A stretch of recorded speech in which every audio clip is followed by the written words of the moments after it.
Let's get ready to ramble and rank. Today we are ranking every game we played in April. Loon, I gotta be honest, dude. This was a month of incompletion for me. It was a lot of incomplete games sitting here on my queue to talk about, which I don't love, but damn Andor. I'm having to catch up. I saw the reviews come out for season two of Star Wars Andor, Mm. and it's talking about people talking about it's like some of the greatest Star Wars entertainment product that's ever released. And I'm like, well, okay, what the hell? So, I think it's sitting at like a 92 on Metacritic right now. And like, that's in TV and movies and shit, they don't get the same kind of leniency as video games. Like usually that's fives and sixes, and if it's a seven, that's good. If it's an eight, that's great. At 92, like okay. So I never watched season one of Andor, and I just had to catch up. So I binged all of that, and now I'm caught up in time for season two. I've not checked either of them out yet. It's kind of that thing of where trying to think as to what the last it would have probably been. I know the Obi-Wan Kenobi show where it showed in I haven't watched that between either. after the Revenge of the Sith and then in between A New Hope. It showed what he was doing. That was kind of cool. It was interesting. Definitely not the best piece of Star Wars stuff, but I enjoyed it for what it was. But like you, I don't know. There's been so many things that have come out, and it just flies by, and it's just like, oh. So I might have to check Andor out. Yes, like if you're into original trilogy Star Wars, Andor is it's dude, it's the thing that's crazy to me. So I haven't began season two yet. I thought season one was some of the best Star Wars content I've ever seen in my life. So if it's even better in season two, I'm in for a treat. Yeah, I got locked into that and I was like, okay, you know what? Sometimes I always prioritize video games. But sometimes, like if something's that good, you gotta, even though, I definitely want to keep the games being. And I got quite a few games to finish here, like three games, something I finished in a month, which is a lot of games in a month. So I'm not totally denying Woe is the us. video games.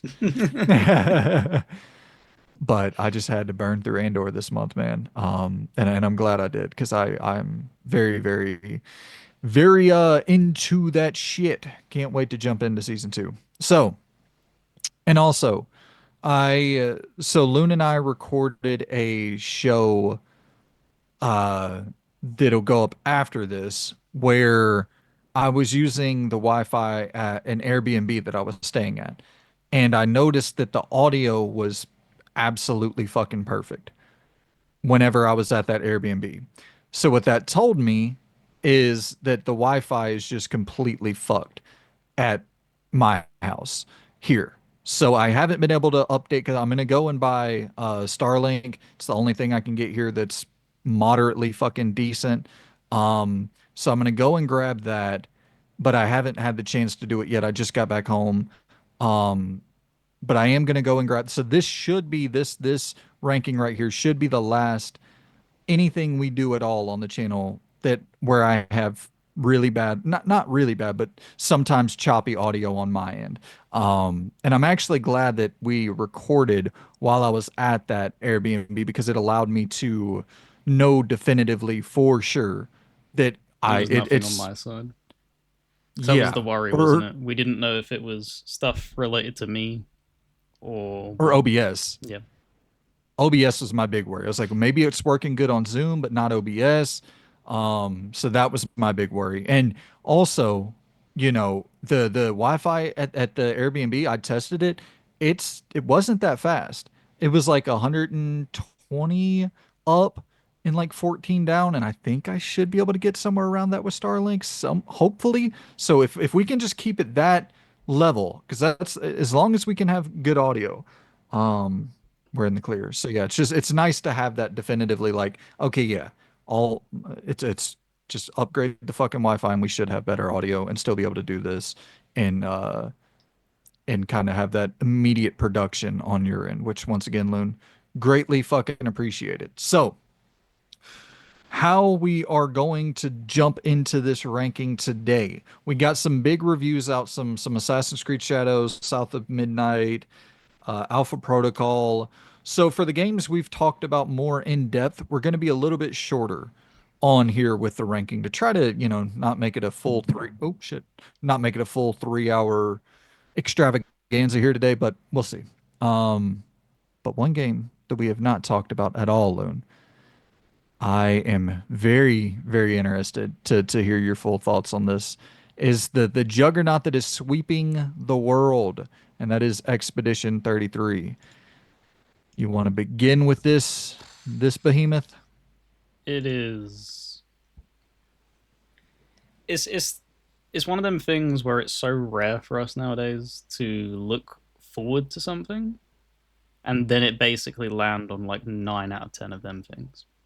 And the thing that I was obviously trumpeting this whole time was what I was hoping for is heavily JRPG influenced in its DNA. Everything about it oozes it. Could this possibly be one of the first Western games that took this genre, like DNA structure, and actually run with it? And they mostly have done that. I think you'd agree, right? Dude, I gotta be honest, Loon. I This is my favorite turn-based anything I've ever played in my life. Um, I find this gameplay to be so damn addictive, and I always find turn-based games about 10-ish hours in or so. I'm like, all right, I'm doing the same damn thing, and I don't feel that level of engagement.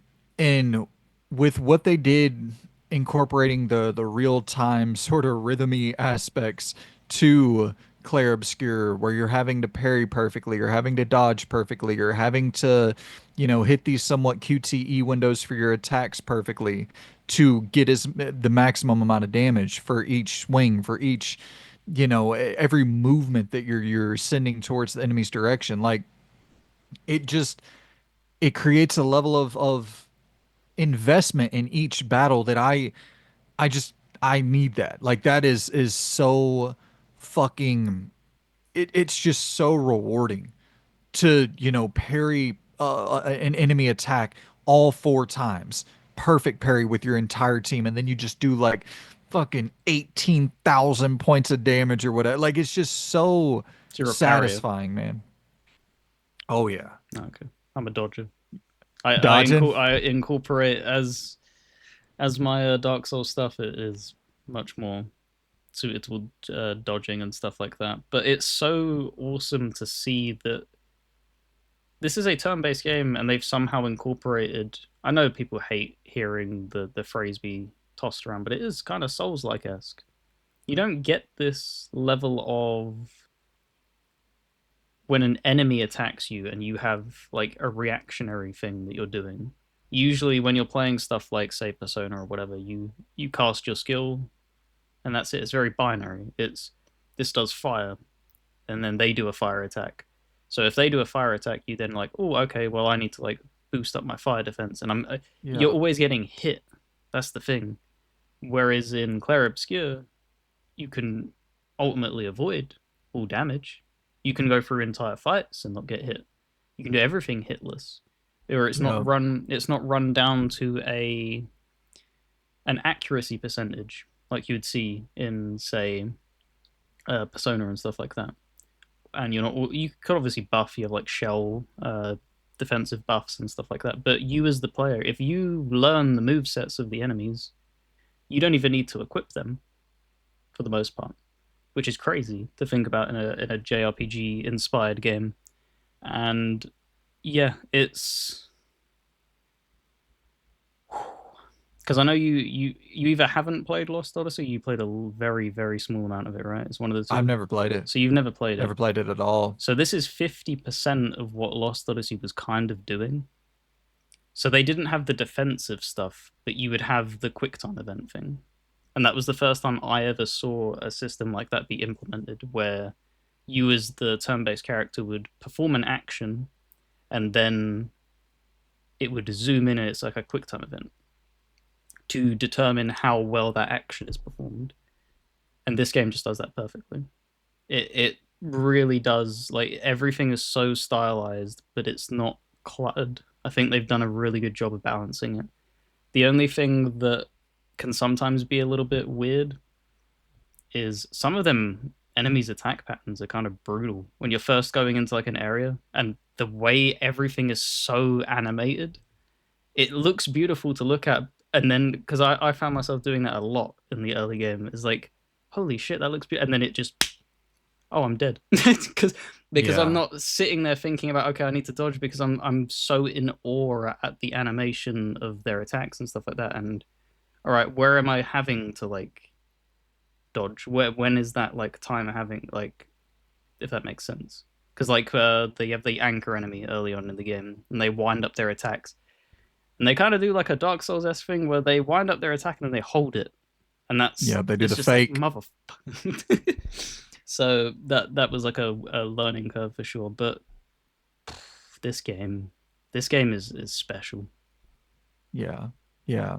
It's so once again, I am somebody who does not like turn-based games at all, and I fucking love this thing. Just to put into perspective, the game came out in what was it?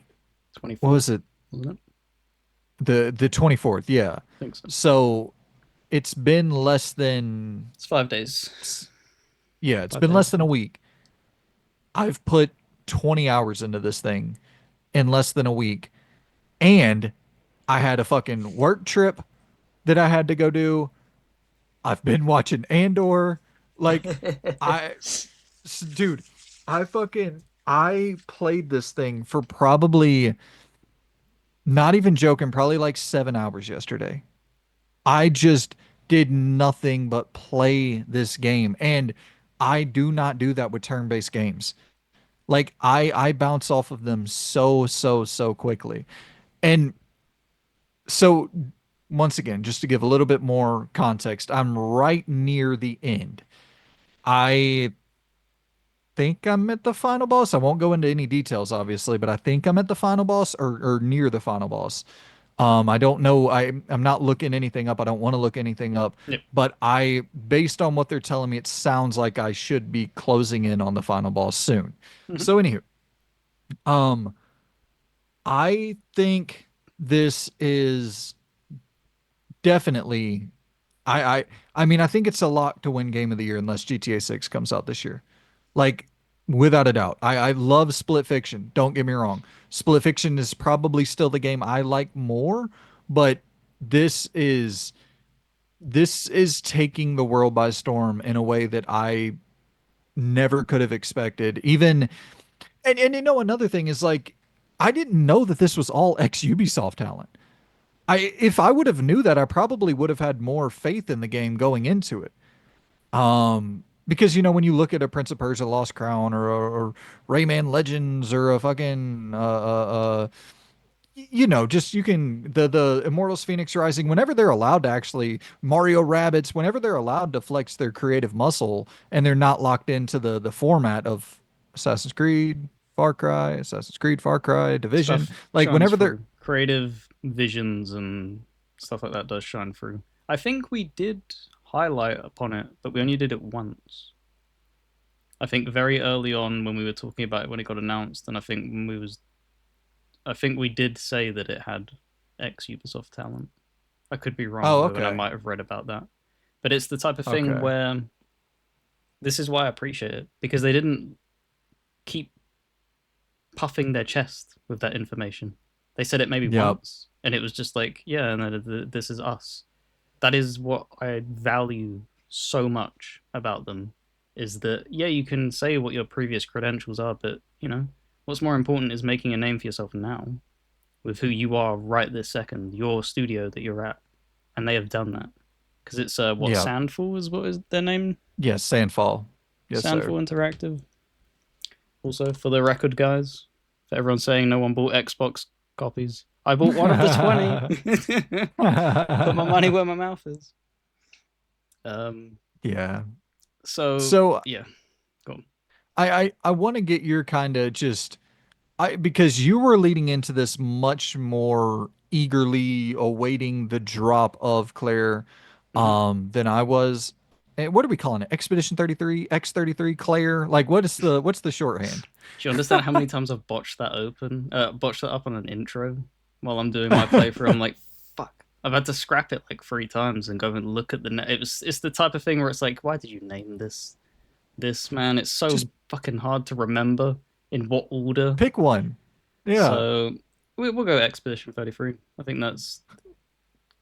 I I think that's more important for the story as well, Yeah, of significance. course. So Well, yeah. let me just ask you this. So you were really you were really really hotly anticipating this thing. I wondering now how many hours in are you? Did it live up to your expectations? And also because I remember you talking about like you would be surprised if this didn't end up being your game of the year just based on how good it looked. Is it meeting that level of expectation? Just kind of curious about a little bit more of an overview of your personal thoughts, and then we can dive into the meat and potatoes a bit more. So it's gonna probably shatter the game of the year. If I'm being honest, I think this is stacking up for being my game of the decade, like game of the Hmm. generation, but potentially. Well, game of the generation, maybe not game of the decade, but game of the Yeah. generation. This, maybe it'll be game of the decade. But like I think I said to you on the messaging behind the scenes, this has to do like for instance, like an avowed thing. This has to fall flat on its face in the final third. Game breaking bugs, everything unravels for this not to be my game of the year. Because even in this Wow. opening thing, it's like I can't. When I was playing it in the opening hour, I think the only criticism I had, and even then, it's so minute in the grand scheme of things, is the lip sync is just terrible. But it's a dev team of 30 odd 30 people. people. So like if there's going to be anything you can give them leniency on is the lip sync, because when the voice acting is that good enough to carry it, you don't really care about the lip sync. If that's for me. Maybe other people really do value lip sync, but when you have the pedigree of voice acting talent this game commands, they could have just not moved their lips and I would have been happy. Like it's that level of like how good they're delivering their lines, how awesome the story that they're crafting and weaving and stuff. So for me, yeah, it was my most anticipated game of the year, and it's lived up to every part of that. It's Damn. it's a similar feeling to Midnight Suns because I've seen when I've been talking to people, they're like, "Yeah, I'm 30 hours in, I'm 40 hours in." It's like I'm limiting myself to like maximum 2 hours a night because I don't want this. I don't want this to go away. This is a Yeah. one-time thing where you're gonna go through and you're gonna experience this. I mean, like I'm excited to play Doom. I'm looking forward to play Elden Ring. I don't want this to end. Like this game has Yeah. been phenomenal, absolutely phenomenal. From every single thing that I look for in a turn-based RPG like this, the what is it? Overworld maps, perfect. Love it. Every enemy is there for you to see, so there's no random encounters. Perfect. The combat is tough but fair. Perfect. Like everything that and that's what I said. Like the only criticism I'd have with it is the lip sync. So when everything else is firing on like nines and tens, like yeah, this is for me probably going to be the game of the generation.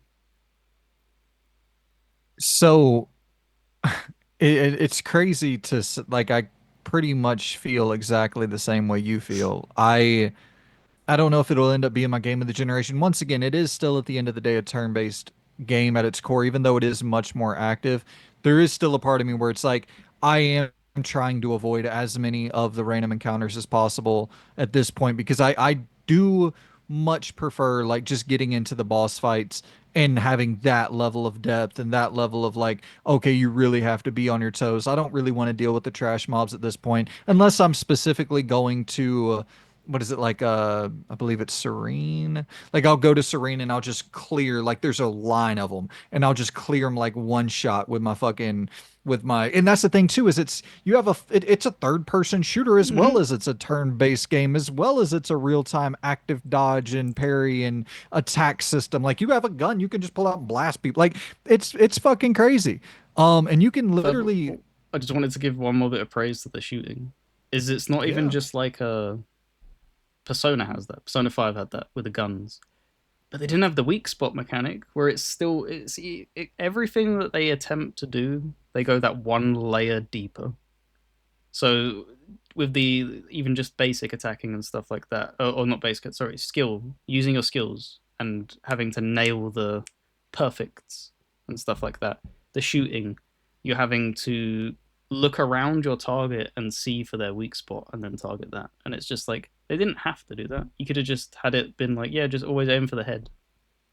But they Yep. don't. It's they want you to be as invested and as switched on with every combat encounter that you're coming across, rather than just being, oh, I'm just going to run through the motions. It's just, yeah. Oh, sorry. I had to just make sure that that got praised. It's a masterpiece, man. It is a masterpiece. And so just to like step back a little bit, and I'll talk about my one or two complaints, just because it's like I do understand that nothing is perfect, and there's going to be flaws with Mm-hmm. anything. My two big complaints, big-ish complaints, one big, one minor. I think that the compass and that's go early tip, guys. Y'all are gonna get lost. Press triangle, a compass will pop up, and just go north.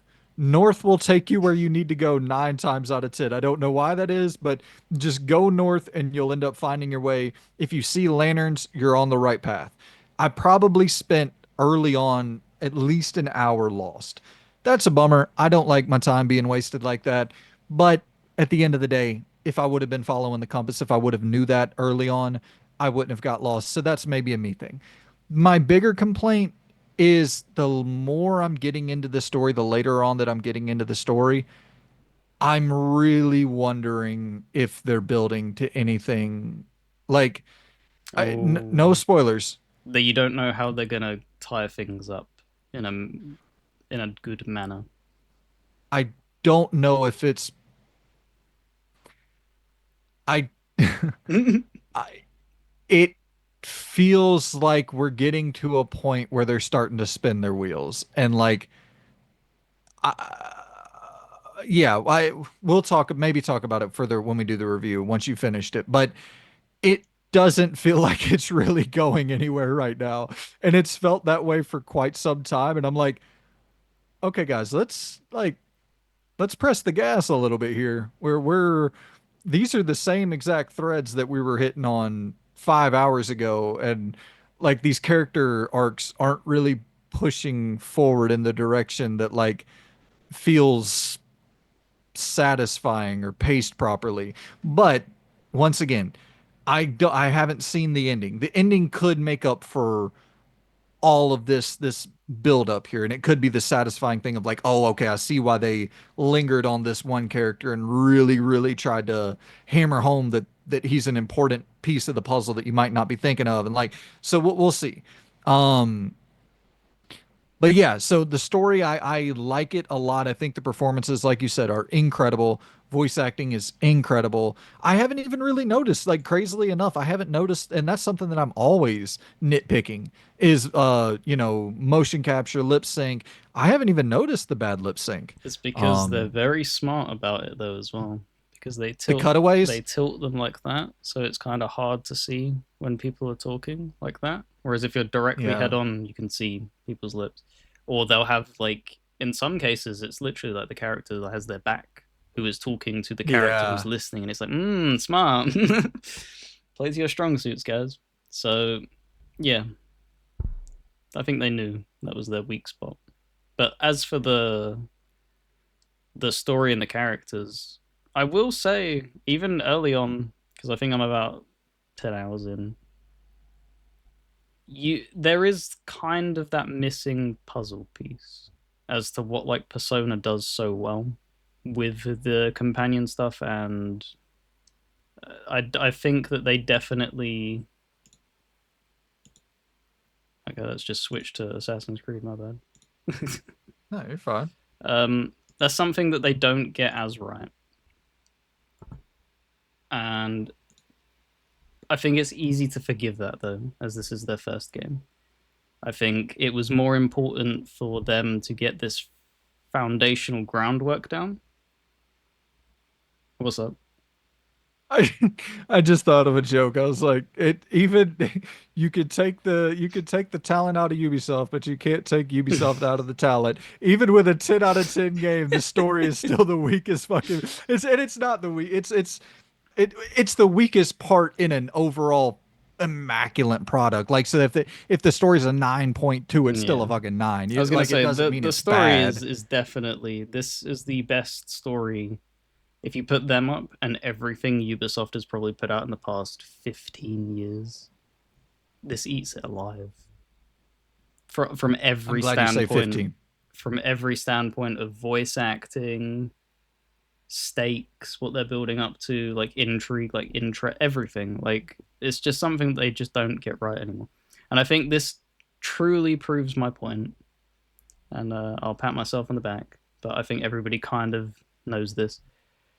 You can't have a dev team of 1,000 people, man, and have like 8 writers because this is the thing. When you have a dev team of this size, there's maybe I would assume there's no more than 2 writers writing this story like heavily. There may be like support writers and stuff, but there has to be like 1 or 2 people's clear, concrete vision, and this is what it gets you is a refined, fairly well executed product.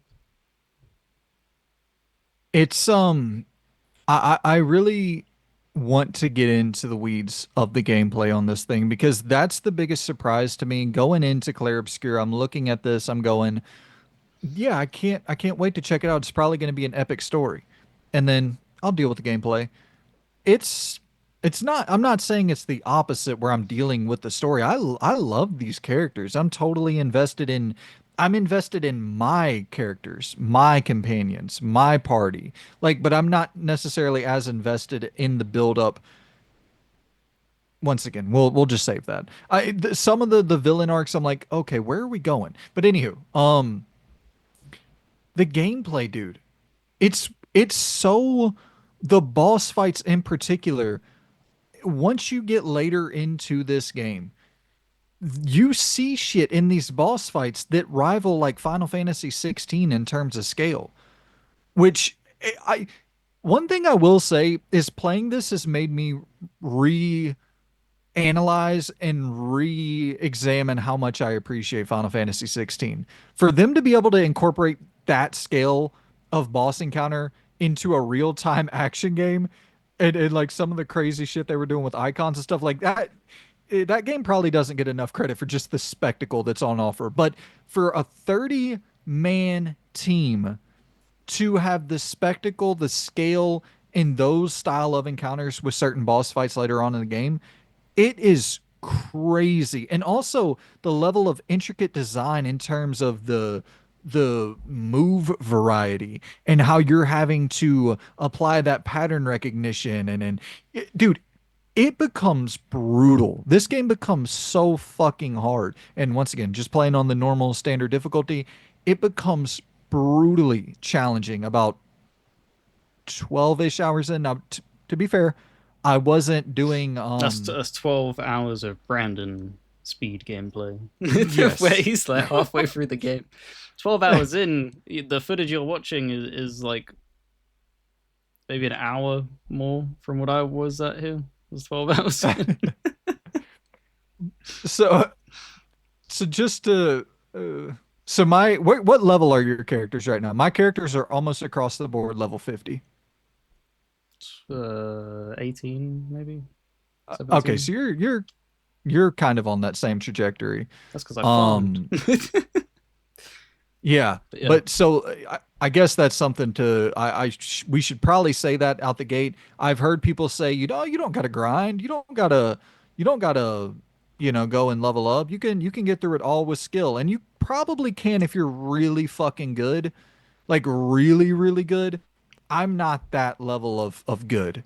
I think I'm pretty decent at the game. Like I can parry one. I'll die maybe like 5 6 times in a boss fight, but usually by about that seventh time, I'm like, okay. Especially the boss fights that have two faces. I it takes a but I can get through them. But dude, there are certain encounters where you are going to get one hit killed, and eh, I would just highly recommend instead of dealing with that shit, That's go and grind a that little is bit. exactly what I did. Even in the very early area of the sea mine, roundabout there, you had an Yeah. elite. I don't know if you found off the beaten track. There's like a trumpet horn thing, just one shot me every single time, and I was like, "Fuck this." Yeah. It's such a weird like difference in feeling. Is that if I met that in like a Souls like game, I wouldn't mind bashing my head against it. But I don't know, like for a turn based thing, it's like I want to at least I don't mind bashing my head against it if I can survive one hit of an attack. Give me Yeah.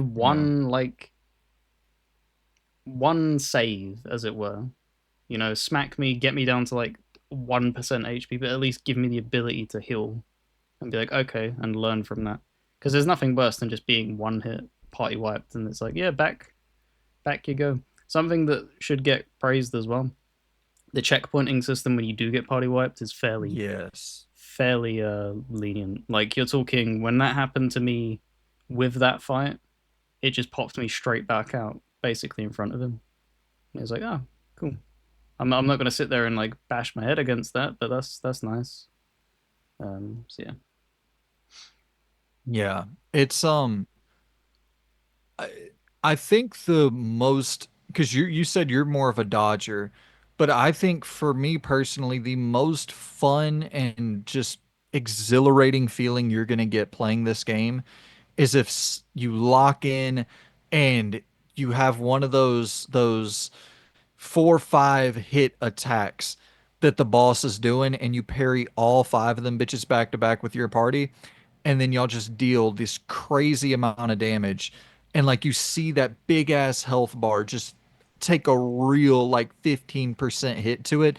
It is so damn satisfying. And I so the dodging definitely works better. And I do think that I don't know, like I don't want to get into the super nitpicky shit here, but I do think there is at times, and maybe it's just something's wrong with my R1 button. I don't fucking know. But there are times where I parry and it's like, I don't know how I could get any more accurate than that. Like it feels like I am literally doing it on the perfect fucking and the crazy thing is I'll do that exact parry 3 different times. Two of them will work, one won't. And it's like it's but that's just games, man. That's and yeah. I don't mean to be so flagrant with the like you can still criticize it. It can't just be like, oh, it's just games, no game. All games should get some criticism for this. Like, but it is that is I frustrating. think we're hitting it because I was doing it with dodging and stuff. There were certain instances where it was like, oh, I get it.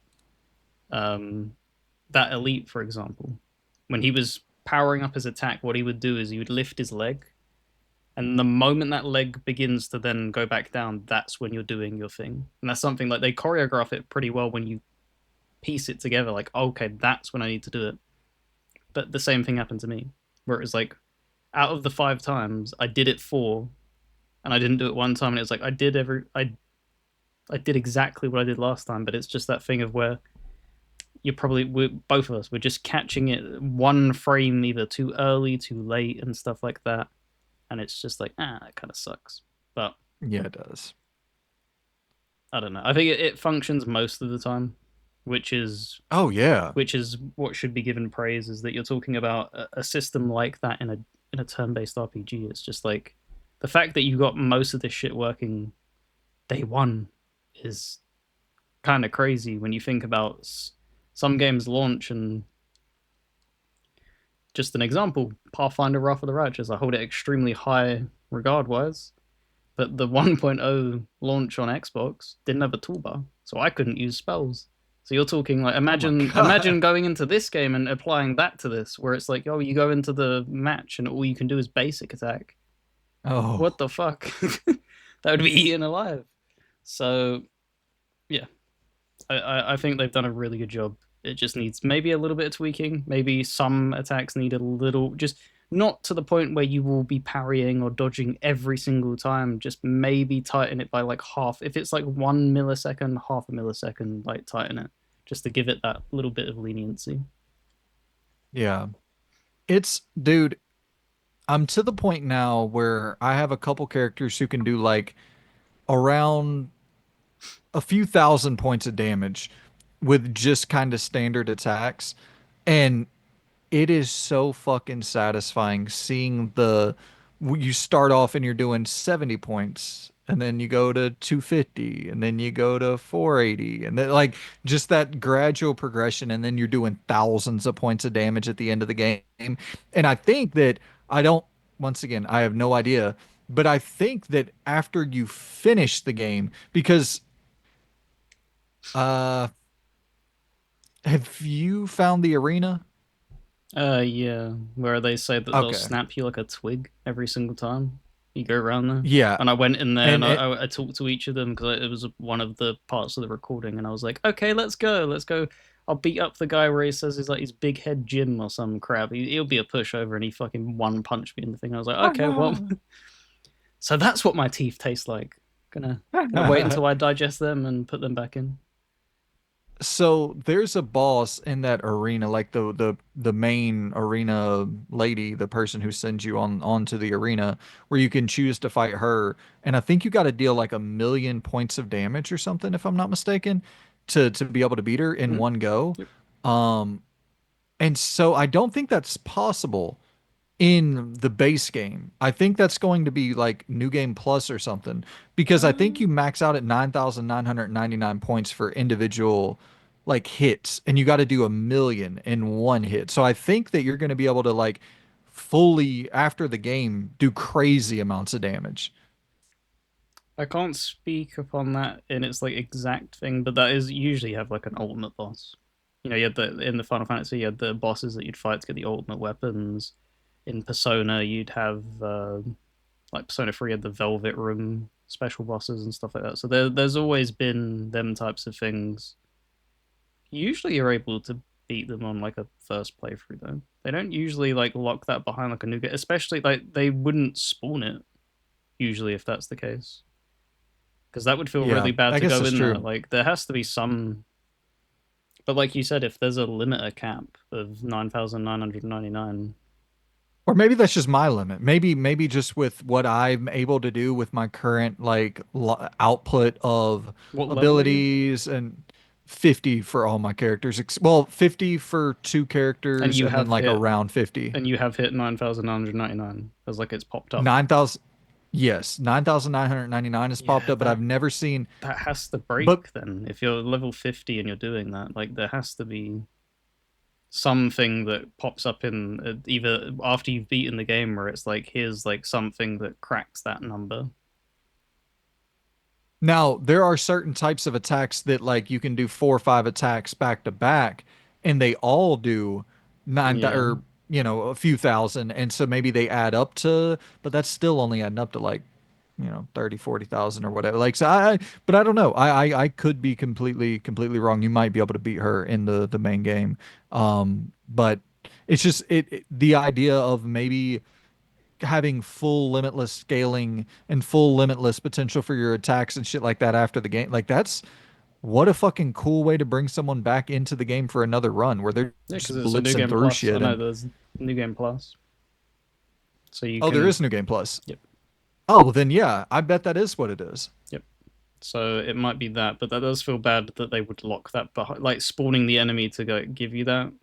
But I guess it's kind of like an incentive, I guess. But I don't know. To me, that marks it down a little bit as a negative, very minor negative. But if something's dangled in front of my face, I like to know that I should be able to do it. So hopefully you can do it in one playthrough. Dude, I gotta give some praise to the exploration, like a jump mechanic, being able to fucking zip around with your little, I don't even know what the fuck that's called, but The doing your obstacle little courses in a fucking us. JRPG. What? Whenever I was doing my grinding, I found like a beach, like an island section, and there's like this 7,000 foot thing that you got to climb to the very top of, and I keep falling off of it. But it's like a trial Yeah, essentially to see if you can get to the top of this thing with your platforming. How cool, man. just baffling that they included that. Because I've encountered one very early on. It's fairly easy, but just having like an obstacle course esque thing is just crazy. Like it's like, oh, okay, I guess you're gonna be doing that now. It's just the little attention to details that they just get right. The thing that also I'd like to praise is what you see happen in a lot of JRPGs is you get a healing potion drop. And you end up stacking 99 of them in an inventory and then a bigger healing potion and then this, all these consumables and stuff. And then if you actually eat all of them, say in a boss fight or as going through a dungeon and stuff, you then need to go buy them back. I don't think you have to do that in this game, right? They respawn at the lamps or the flags. Sorry, Yep, like when you rest. everything is. They've just this is it. They've looked at what makes certain genres really really good, and they've just plucked that element. So the dodging and that uh, checkpoint system of the respawning of them is Souls-like. It's what they've just ripped that from, and then turn-based combat and stuff like that. So they've just looked around and been like, what can we meld together and it won't be obtrusive to the product, and just get them to fit together. And it feels like they've really just melded them all together perfectly. Yeah, dude. And obviously we'll do a full review once we've both finished the game and talk more in depth about it there. But I mean, so on the tier list that you see in front of you, um, it should have the didn't finish tiers as well, right? Correct. So I mean, I'm going to firmly plant Expedition 33 in the didn't finish S through A column. And we will be coming back here next month, and I will be absolutely dragging that motherfucker right to S once I've finished it. Unless the story completely falls apart, and then, we'll have that discussion. But even if the story kind of stays in this 8 out of 10 range for me, 9 out of 10, probably 8 out of 10 range for me.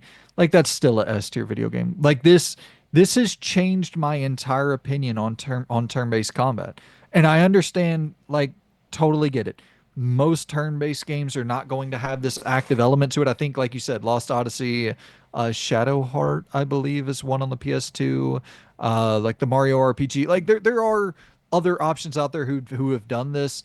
I don't know if they did it as well as Expedition 33. I haven't played, Shadow Heart or Lost Odyssey or whatever, but I'd probably say Expedition 33 is probably the top tier of that from what I've played of stuff. So it I would helps with it assume being so. it helps being the most modern title, but I think they're the best Totally. to execute that kind of combat. Yeah, and I would expect that, but I it's also a thing where I'm enjoying the combat so much that I am looking at different things and understanding the nuances of turn-based combat, which I never really did before playing this, where I just always like, man, I'm just selecting fucking attacks, and I was so bored that I didn't really take a deeper look into how many systems are actually on offer to make this thing function, and the complexity that is on offer to where you can have these different party members and stacking abilities, combining fire attacks with all four of your different weapons, and like, having the fire effect stack on the enemy, and now each time you do a fire damage, that he continually gets more damage over time. And like there's all of these little things where you can stack abilities, combine abilities, and like it's making me go, oh shit, dude, I kind of want to maybe take a deeper look at some turn-based games with this newfound knowledge that I have from Expedition 33 and this newfound appreciation, not just for the real-time stuff, but also for all the systems around the real-time stuff that I think is what people probably it's probably It's why what we tolerate the turn-based combat. yeah. Because I don't. There's probably some people that do find it genuinely exhilarating and thrilling, But I think for the majority of people, it is the type of thing where that's the closest way of capturing a tactical like tabletop feeling. And I think that's what we like about it is figuring out them systems, how they interact with each other. Because as an example, with what Larian does, they figured out in the Divinity games, and they obviously brought it forward in Baldur's Gate, but like surface elements. So, like, say, oil being spilled on the floor, and then you fireball that oil, which then creates an explosion and then lights that all on fire. Like, that kind of them interactions, it just makes it really interesting. It makes you feel really smart when you figure it out. So, Yeah. it's great to see that eventually everybody when you're wanting to try and give these genres a go, there's gonna be that one title that kind of breaks through the wall so you can peer through the other side and be like, oh, I kind of get it now. I get it that little bit more. Yeah. It's that type of thing of like, this is never going to be my favorite genre. I'm speaking on like behalf of people that like are you, where it's like a Me, JRPG yeah. is probably never going to be, yeah, this is my favorite thing ever. But you're like, I've seen a little avenue that can be that appreciation of the turn-based combat and the intricacies and stuff like that, systems at play. So that's cool. Yeah. Well, yeah, and I think that too, it's the really cool thing about it is I think I could get into one of these games and not have the active elements as well. Like I don't think that's the end all be all for what makes Claire what makes Expedition 33 so compelling. That is a major component and I definitely think I'll be missing it when it's not there. Yeah. But I do think that like I think these games are a lot more intelligent and a lot more layered than I necessarily ever understood before playing this. So it's kind of opening my eyes where like I want to go back and play Knights of the Old Republic again with this newfound appreciation that I have for the genre. I want to try Baldur's Gate 3 again, which that will not be happening anytime soon. Baldur's Gate 2025 is a bloodbath around every corner. There's a huge game coming out that I want to play. So Baldur's Gate 3 will be a while, but you know, Chrono Trigger and some of these kind of more manageable games, I think I'm going to start diving into a lot of those Out of because of Claire. out of curiosity, and this isn't like meant to like light a fire up on your ass, but like when you were playing games, like say when you boot, I know it's kind of difficult to say when you booted up Baldur's Gate 3 because obviously you had the medical scare last year, so you probably weren't in the Yeah. best position to be like caring about that kind of shit. But games before that, when you were like Knights of the Old Republic, that's perfect. So when you were playing through that, were you deeply reading through the walls of tech when you're selecting like new skills and stuff and seeing like what that would like cascade down into further down Have the you line? ever heard Or me read? no, not really. that's that's my like, when you were playing Claris, were you reading then like what the skills were doing, or was it more trial through error of like gameplay? Yep. So what happened is I was breezing through pretty much everything for the first 7 hours just based on parrying. I would just parry the shit out of shit and just do a ton of damage. And I was like, oh, this is fucking heaven. It's pretty much a real-time game. I'm just gonna brute force my way through everything and not care about anything but just being able to perfectly parry everything.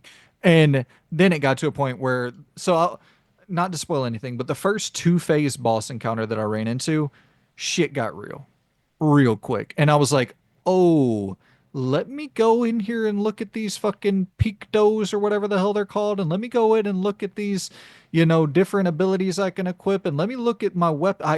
I was barely even upgrading my weapons and shit. I was just like, yeah, this weapon's cool. I'm just going to keep doing this one.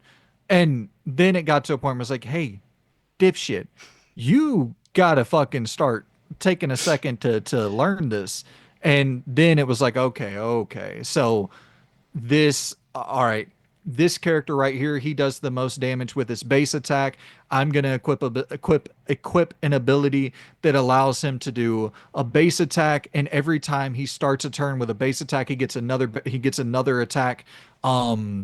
if you do your base attack, you immediately comes right back to that character so that he can attack again. And then for that second attack, it opens it up. Now I can go to my skill set, and so I do a 2,000 point base attack. Let me make sure his base weapon is as leveled as highly as possible, because he's going to be doing as many base attacks as possible. And then also let me get a good skill that's kind of low for, I don't know the terms. AP, I think is what it's called. The little, Yeah, let action me get a points. good skill. Yeah, let me get a good skill for low AP that does some decent high level damage. That way I can do that pretty much immediately without burning too much AP. That way when it builds up to, okay, well, I don't know if Overcharge? no, I don't, Oh, it's probably like a the super ultimate thing. Probably like a summon. have you got that yet? No, but I can assume it's a staple of You don't. JRPGs. I don't think Okay. that's particularly like a every game has that, really. Okay. So yeah, you get it's nothing crazy, but you do get some super power, not super powers, but super powerful attacks that you can use. And a lot of that is dependent on you build up your AP, and the more high powered AP attacks you do, it builds that. I think it's called like a gradient charge or something. It builds that even quicker. Um, your overcharge ability, it builds it even quicker. And so I'm trying to maximize. So yeah, it's gotten into me to that point where I'm like actually going through reading every single fucking ability. What do they do? How should I combine them? Like I'm just so in. Um so fucking into this thing. It's really just like it's one of those weird occurrences. Something comes along and it's just like you know it's going to happen at some point if you keep trying.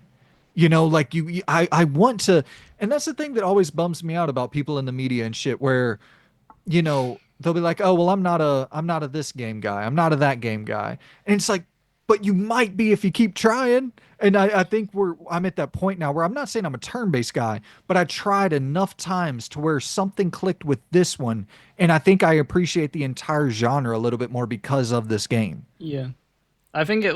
Of course, that is like that's not a black and white statement. There is certain stuff like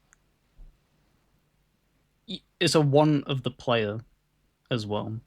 You even if you sat there and played every single turn based, if you don't really want to play, like if they just truly aren't your thing and you don't want to learn Totally. the thing, then it doesn't matter how many you're gonna play. It's like with me with like collectathons and stuff like that. It's like, man, you could probably throw like Celeste in there is like fairly highly regarded. I couldn't care less. And it's a thing of like I can appreciate it for what it is. I'm sure it's an amazing game. Lots of people love it, but it's not going to be something that I would ever want to try to enjoy. And I think that you kind of hit your ceiling as well. And I think of like genres that hold your interest. Like once you find that, oh, that, and when you have enough of them, you're like, man, that's kind of like a bed of comfort that I'm happy with. I don't really need to really stick my head out any further. So I do kind of understand why people make that, because you can get a little bit caught up in other people's excitement, because we're talking about Claire Expedition right now, and there will be people that are listening into this who hate turn-based games, genuinely despise them, and then they'll be like, maybe this one is the special one, and then they'll boot up and they'll be like, no, I still hate it, and it's just that is just the reality sometimes. Like it doesn't matter Totally. how good it is; it could be the best of its genre. There's just some genres where it's just not going to appeal. But it when it does happen, but you kind of have to have that feeling from the get go, right? It wasn't that you despised every aspect of a turn based game. It was like there could be something here. Like at the back of your mind, there was a little scratch where that's why you kept going back. Like there has to be something here, right? I don't know, Loon. Like it was Do you know? pretty close to like I hated the combat in Dragon Age. I hated the combat in Knights of the Old Republic. I hated the combat in Parasite Eve. I just like surrounding parts so much that I tolerated the combat. And That's this is like crazy, man. I actually love the combat in this. Boss fights in particular. Some of the trash mob shit's like I it it's whatever. It's that's not the boss fights are where this game really shines, but there's so fucking many of them that's like you're never lacking in that department. But no, I think my thing is what bums me out, dude. Believe me, I have my pockets as well. If you put Clair Obscur Expedition 33 right next to another fucking GTA clone, if they came out the same day and it was just a generic copy paste GTA clone, Saints like Row reboot. I You would would have pick Saints chose. Row Reboot. You would have chose it. Yeah, that's And not to natural. say, That's natural though, because you know that that's going to be when you're going into that choice. You're going with the educated mindset of that is a genre you like, even if it's a bad game in that genre. It's highly likely, even yes. if it's a bad game in the genre, you're going to end up enjoying it much more overall. All of the things stacking up rather than Clair Obscur, where, say, for instance, you only enjoyed the voice acting, which you didn't, you enjoyed more of it, but like, if it just nailed that, it's just like, well, that's not enough to even with, you just enjoy the gameplay loop of a third person GTA clone and stuff like that. And once again, I'm talking if they both came out the same day and I Mm-hmm. had to pick one before Yep. playing them. Yep. Now, after playing it and locking in, it's like, it's a no-brainer. I'd pick Clair Obscur. But like, so what I'm saying is I totally get people have their preferences. I just, I, I think that, and there's gonna be, there's genres I'm probably never gonna get into fucking, uh, uh, most, well, I can't even say sim games, Ooh. but like, what? Because this, you jumped into the Oblivion remaster, right? Because that would be the Yep. perfect comparison thing. Because that's what a lot of people did. They came out within a day of each other, Right. and it's the type of thing of like, even if that was your most anticipated game, which there were tons of people, even like in the Discord and stuff, where some people were just like, "Nah, man, I'm jumping into Oblivion," Can't and it's blame them. just like that hurts my soul, but I understand it at the same. Like it Yeah. genuinely kills me on the inside that we would rather retread what we know into an experience that's just been polished up rather than experience something new. And it's kind of, I think PlayStation's kind of, they crack that code so much quicker than everybody else because they just pump out them remasters. They know that it's so easy to convince somebody to buy something that they already like rather than Hmm. convince them to buy something that's new. Totally. Yeah. It's and I think a big point of what I was saying is me wishing specifically people in the media, because I hear a lot of times like people in games media be like, yeah, it's just it's not my thing, or and I'm like, golly, man, it's you know, I feel like having an open mind is one of the most important parts of what of this of like covering games is like trying at least putting effort in to see if something can crack the code and make you have this new level of new at least some new insight, some new understanding, some new I don't know. I think that I might be um over selling this. Like I don't think there's anything wrong with finding your lane and sticking to it and having the things that you like.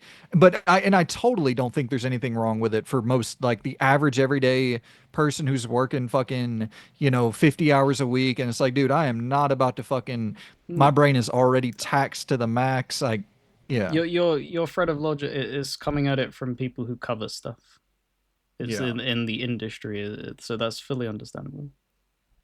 Yeah. The only It's thing that I would sit there and be like, is that maybe they do what we do, where they lean on others to try and carry that other opinion, maybe because yeah.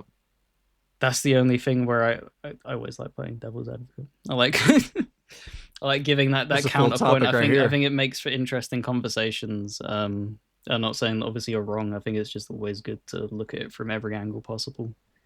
But like as an example, you're the Quantic Dream games. They aren't my thing. I can play them and probably appreciate aspects of them. It probably wouldn't be the best for me to go and sit there and talk about them. If we were to cover it, it would probably be better for you to talk about it because it's better to hear something positive about it rather than That me makes sit sense. there and be like, man, there's so many plot holes in here. Like, this is ridiculous. It's like Swiss cheese. Like, this is absurd.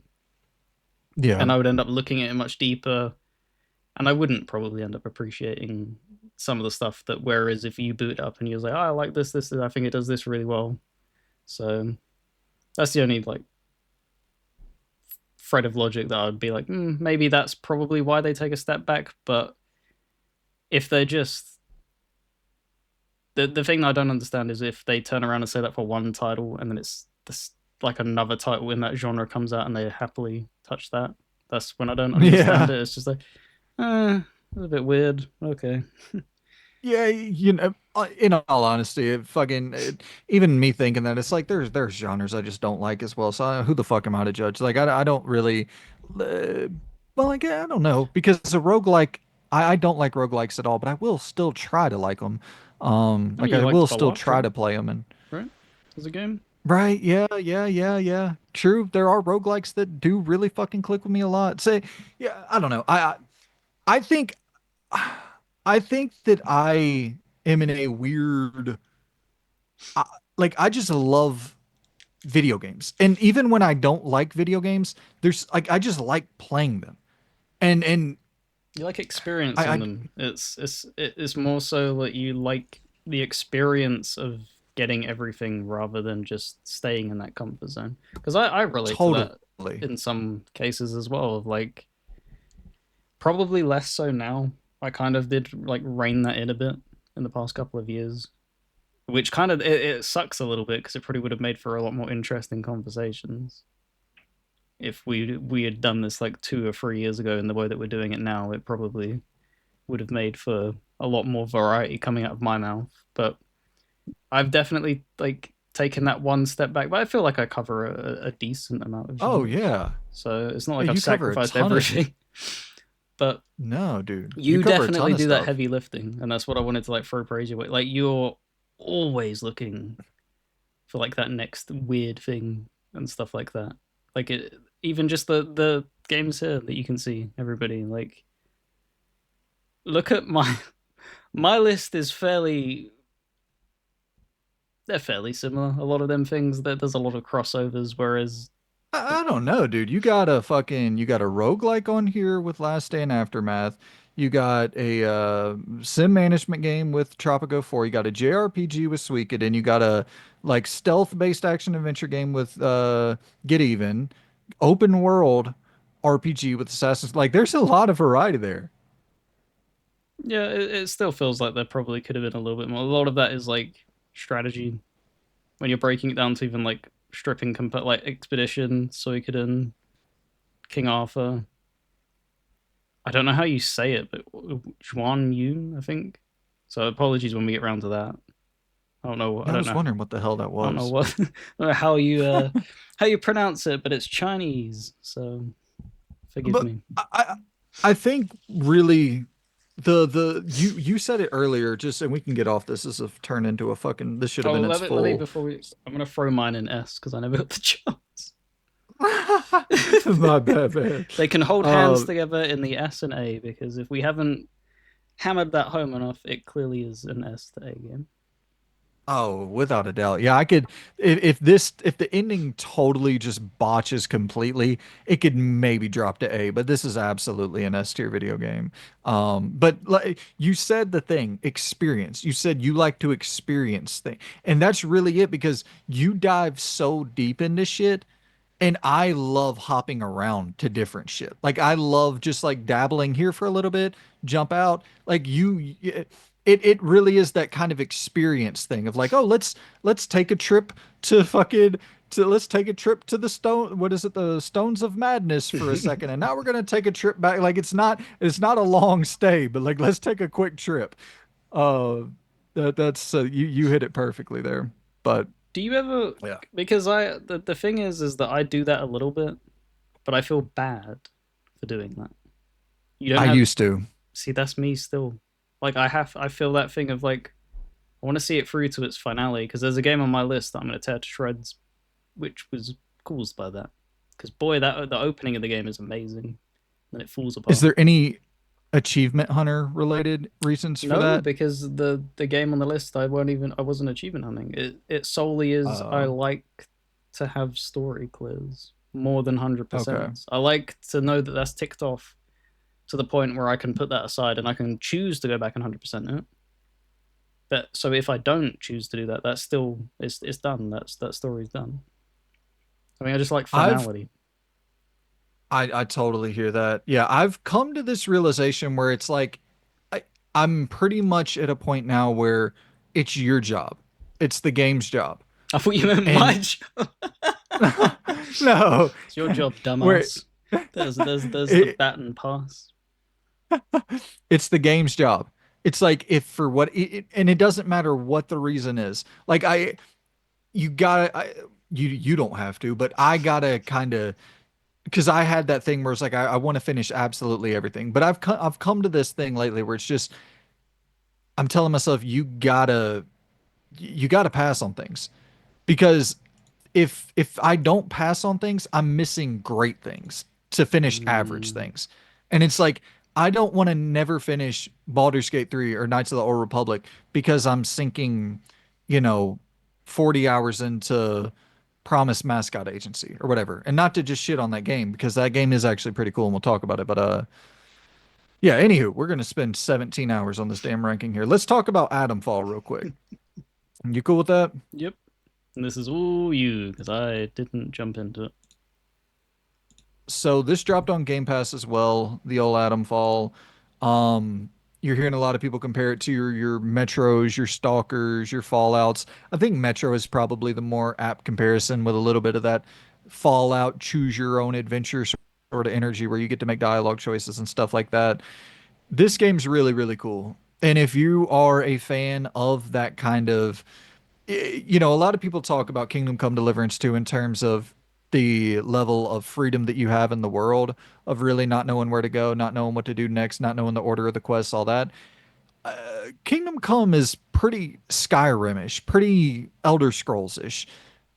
It's not as like this is truly a game where you are going to be lost. You are not going to know what to do. It is not going to tell you what to do. This Atomfall does not hold your hand fucking at all. And if you are someone who gets frustrated by that, you're going to get frustrated by this pretty early on. And I was as well. I don't like that type of shit whatsoever in games. I want to fucking know what to do. I want the game to be a game. I want to, but you the more you listen and pay attention to what's being said in the story, it becomes crystal clear what you need to do. Like crystal fucking clear what you need to do to advance the storyline. And the coolest thing about it is they cut all the fat. So that would have been what threw me off the game. Where if I was going off and it's like, oh, here's a side quest that branches into this other side quest. No, the side quests branch into main story quests, which is such interesting design where every lead, because pretty much it's all designed as like this investigative role playing game.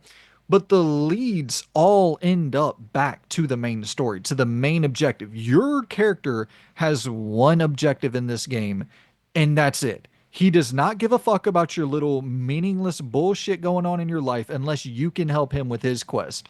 His main goal, he wants that shit completed. And if you can't help him, then it's like, okay, well, that's the end of our conversation.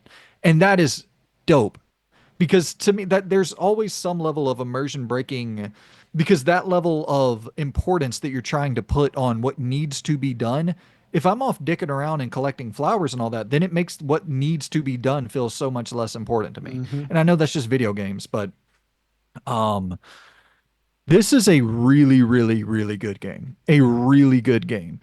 Combat is not good.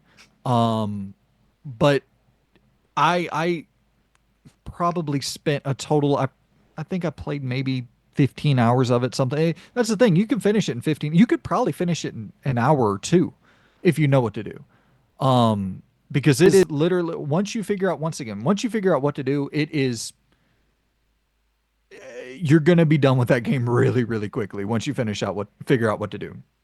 But figuring it out is the whole game. Like that it's just trying to figure out what needs to be done next.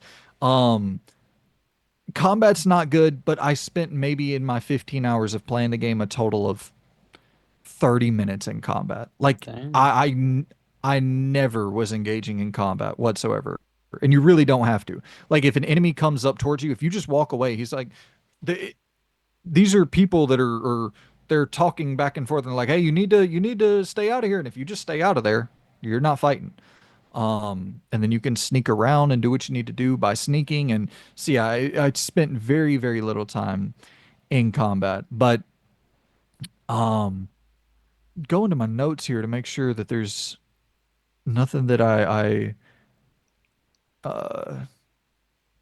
need to talk about before we jump on to the next game. But yeah, Did I you think finish it? yeah, No. I finished it. Yep, I finished it.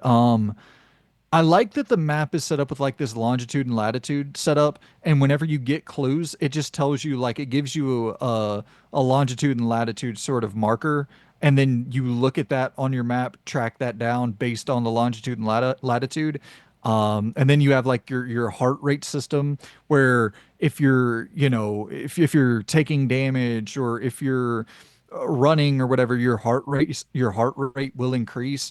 And there's just like little cool things like that that add that survival element that just it feels perfect for this world. And also the trade system. It's kind of like a NBA 2K or a Madden where there's not it really is wild where you're not just spending money to get items. Everything's a barter system. So you have to have something that the trader wants.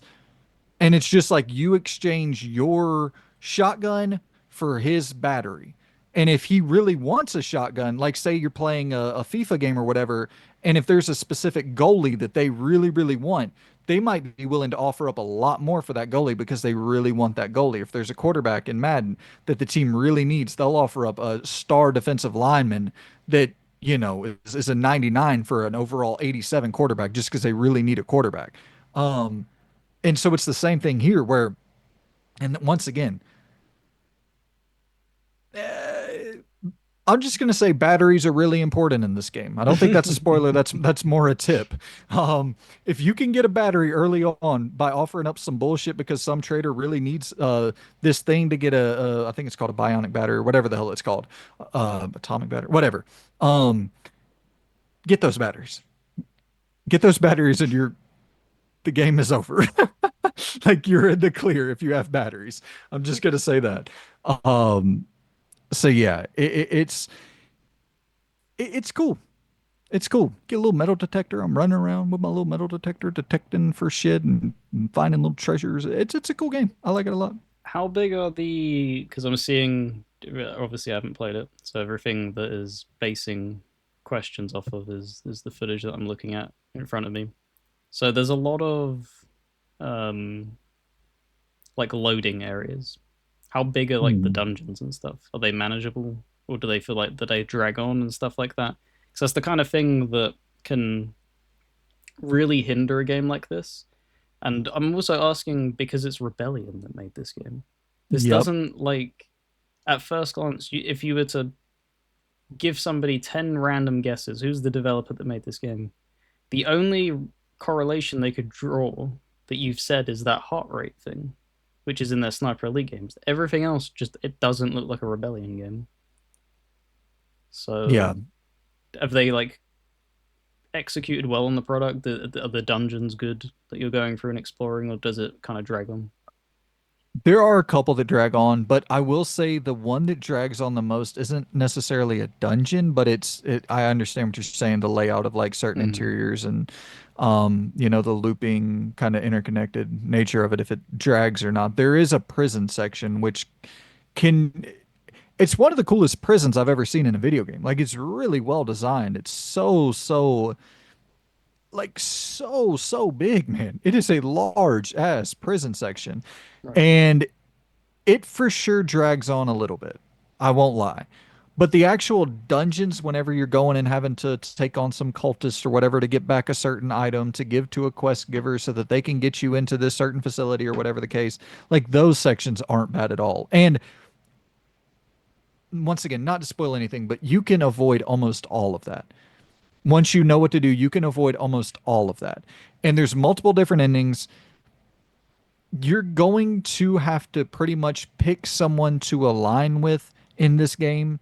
And that's the Also, thing there's too is factions. there are independent alliances. Like there Yeah. are people more so than groups. And it's the cool thing where you could kill anybody, I think, in this game. Like just any quest giver, any important character, you can just kill them. And I did test that out with a very key character just to see, and I straight up, I just Save, killed him. load. Yeah, I did. Ah. I did exactly that. There's a moment where, once again, avoiding spoilers, but there's a moment where I wanted to stop something from happening, so I reloaded a save file and tried to interfere and was totally allowed to interfere, and like a different story layout was now presented to me that wasn't presented the first time. And there's some really, and like the town, there's this one town in the game that is so, it's completely interactive. Like every storefront, every church, every building you can go into, and there's someone there that can give you key information to find this solution that you're looking for the entire game, and you can help them, and then you go back and they give you something that helps you. And yeah. And then you can also like rat on these people because there's sort of this government overreach that's going on in the town. And then if you rat on the people and you go and tell that information back to the governing official, they can give you key information, and then you could side with them. And like it's this is a cool fucking video game. And also I do want to say, like, when I talk about the difficulty of navigating at times, you can place your own markers on the map and shit. So when you get a note and it says longitude X, latitude Y, You you can you create can the place that marker on. that would be usually created for you in a Ubisoft game. Totally. Yeah. And if I'm not mistaken, I think that you can, I think they have a difficulty setting for navigation as well as difficulty, like for combat difficulty. Yeah, I would assume so. So you might be able to, like, if you change the, because that's the thing. I probably about 4 hours in, 5 hours in, I pretty much figured out exactly what I needed to do. And from that point on, I was like, oh, I'm, I'm fine with just keeping it the way it is. You don't got to point me where to go. I'm totally happy with, and because I was avoiding pretty much all combat. So I can't really sit here and tell you if the game is super challenging. I never found it challenging on the normal difficulty. Um, Early on, definitely some of the navigation is a bit challenging, but you're going to figure out what to do and where to go pretty quickly. And from that point on, after those early hours, and it's cool. The early hours, it's kind of cool not necessarily knowing where to go. It's going to be a little bit frustrating, but that's kind of what the character is feeling in that moment too. And I get it. It's a video game. If you want it to be more of a video game, I do believe there are settings that can allow it to be a kind of just uh I don't know the level of, I don't know if it just straight up tells you everywhere to, I really don't know, but I think there is like a navigation difficulty setting that you can apply there in case you totally lost or something. Yeah. So I hope we get, Where like you said, are you rating it, or is there anything else? yeah, we'll go ahead and rate it. But like you said, I hope we get more of these games. Not Yeah, necessarily saying less sniper elites, but more Atomfalls in the mix as well. I'm gonna throw it in the B tier. B two, Yeah. and you finished it, so B. Cool. Yeah, I did finish that one. Um, Oh boy, Assassin's you Creed want up to next for me. Shadows, yeah. So that's one we have a big review on the channel for as well. So Yep. if y'all So want I more of can. a, Yep. Not gonna really speak too much on it. But that's everything you want to say on Atomfall, right? yep, I'm good. And while you talk about Shadows, I'm gonna go take a piss real quick. I'll let you ramble about that, and I'll be right back in 2 seconds. Sounds good. All All right. right. So Assassin's Creed Shadows, as we said, we did a well. We didn't. I did a much longer dive into Shadows earlier on in the month, so I'll be fairly brief. I really think that they've nailed the gameplay aspects of these Assassin's Creed RPG esque games that they're setting out to make. It's just unfortunate that it's the thing where Ubisoft has way too many people in the same pot. So there's way too many conflicting identities that spiral around, and then it ends up stepping on each other's toes because there's things that they cracked in Odyssey where it's environmental exploration via verticality, being able to climb everything, and in this game, for instance, it's just really, really limited. Most obstacles that you're going to be climbing, you're going to be sliding down constantly, and it becomes very infuriating. So when things are dragging, and then you have that setting you back constantly trying to get into camps and areas, it just feels like it drags on. However, I think that the dual protagonist thing was kind of an interesting move. I think they've explored these options before in the past, but it's not been the closest comparison to it. Probably would have been Jacob and Evie from Syndicate, as they offered different playstyles, and that's the same thing here with Yasuke and Naue. I began to appreciate it much more the later I got into the game, the different approaches that they offered, but it still feels like maybe they should have split one of the characters into a DLC or completely split the game in half, because they do, again, it's just the same thing of just treading on toes and stuff. So yeah, it's unfortunate that they kind of shoehorned that in, squeezed it in, and it didn't really make the product better overall. Without obviously spoiling as well, the heavy dink that this game gets, like overall, it has no ending. I don't think that can't be considered a spoiler, really, can it? Because I'm not saying anything on the No, ending. It doesn't end. It has an ending that ends halfway through the game, and then they expect you to play to actually get the ending, and then the DLC or whatever. there's no resolution, there's no conclusion. It's kind of just left dangling, and the rumor mill is that, yeah, they cut the ending out and have given it into the DLC or some shit. We'll see if That's that's true. insane. It's baffling.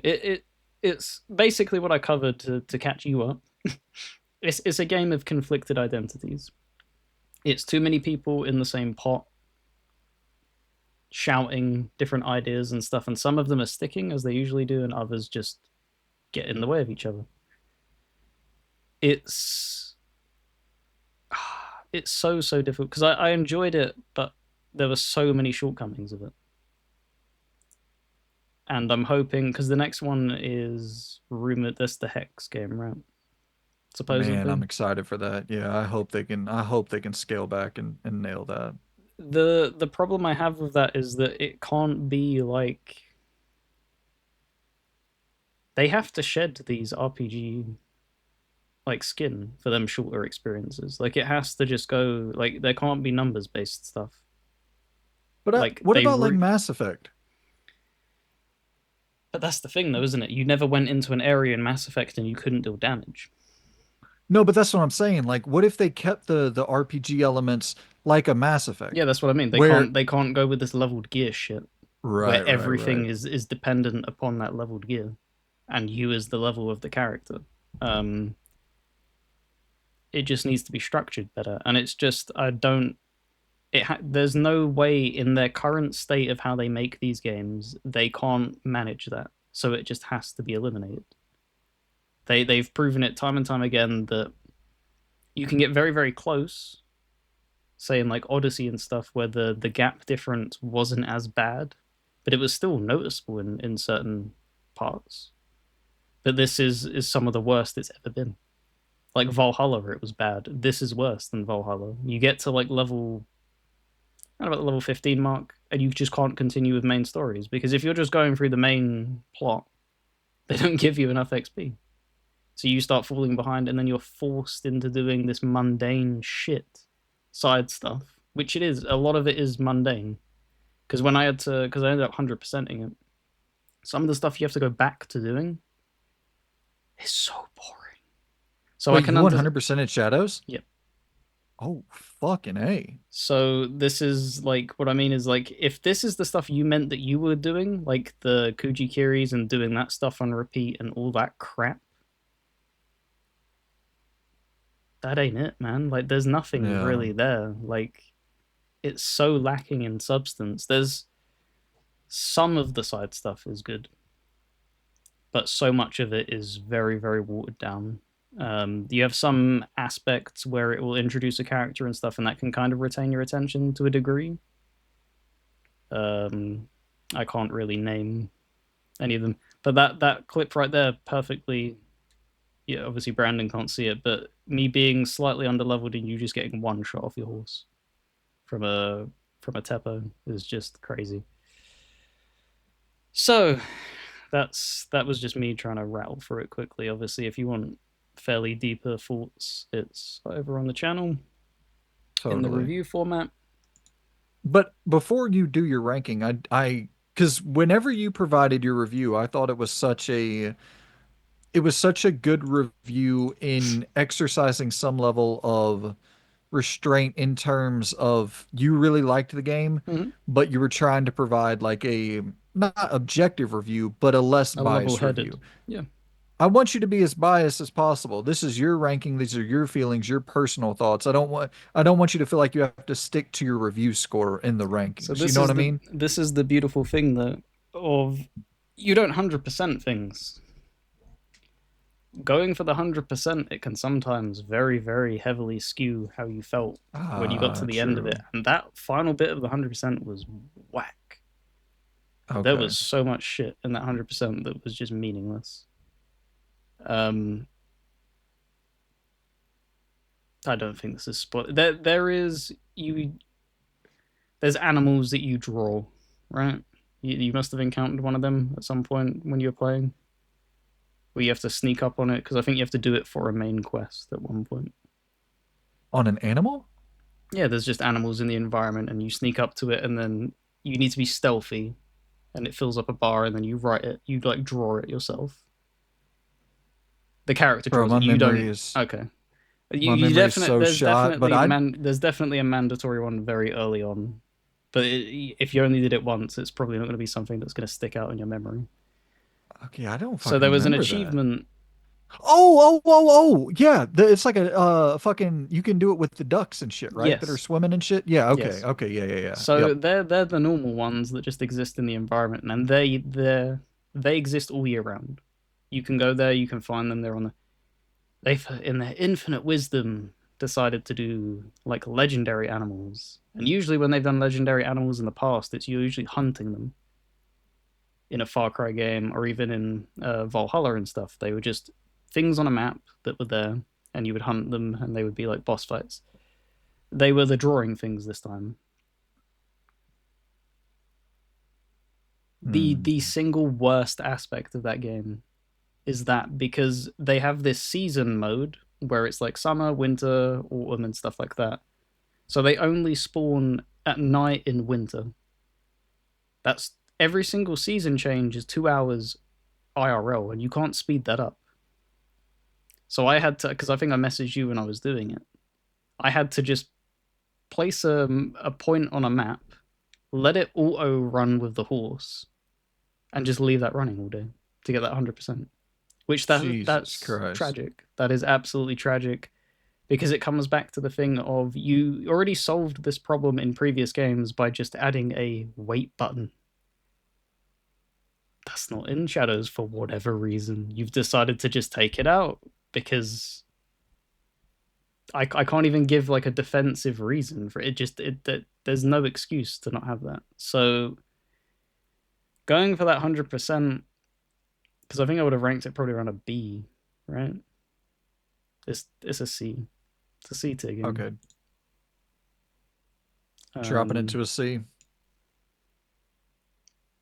I think that there's certain aspects that they've done really really well, but they they need to figure that shit out, man. They need to trim down their development teams and just have less people shouting at each other in a room. It's not even like I don't care about. There's certain stuff that people critique with it that I could look past, but there's just when you're actively wasting my time and then on top of that, not giving me an ending to a game, it's kind of Yeah. inexcusable. Yeah, that makes me not really want to go back to it knowing that they cut the fucking ending, I wouldn't. especially whenever. Okay. I wouldn't advise it for most people. I would advise the usual mantra for Ubisoft games of wait until next year when it's 80% off and it has all of the DLC tied to it. Then it's probably worth diving in for an experience. Okay. Well, Loon, I bummed that it kind of took that downward spin for you the more that you played it, but let's talk about a game that I actually really fucking enjoyed with South of Midnight. We'll I'm kind of glad that you have a praise piece because the game after this is probably also going to be negative from me. Had a negative I month, guys. I actually only have one game on here that I didn't enjoy. But we'll get to that when we get to it. Yep. South of Midnight, I enjoyed a hell of a lot, dude. I once again, there's a full review on the channel if you want to go check that out. But for a quick, summary, it's a return to the shit I miss so dearly from the PlayStation 2, Xbox 360 era. It's a third person, short, linear action adventure game. And like we just do not get many third person action adventure games anymore unless they're big open world 100-hour bloat fests like Loom was just talking about with Assassin's Creed Shadows. Um, but we just don't get games like this anymore. And I love the setting, obviously with Louisiana, the Bayou. I think they do a great job with I think the music is we didn't even talk about that with Expedition 33. I don't think the music is excellent in Expedition 33. I think the only game to top Expedition 33's music this year is South of Midnight. South of Midnight has some of the best music I've heard in any game ever. Like it's fucking incredible. Best in class. I The combat is weak, no doubt, in South of Midnight. It's just not great. It's small arenas with very repetitive enemies, very repetitive design of enemies, attack patterns, your attacks, all the combat across the board is repetitive. Now you might end up getting into the game and being like, yeah, I just kind of like this form of repetition. Nothing wrong with that. Everybody likes their own form of repetition. I didn't mind it. I didn't love it.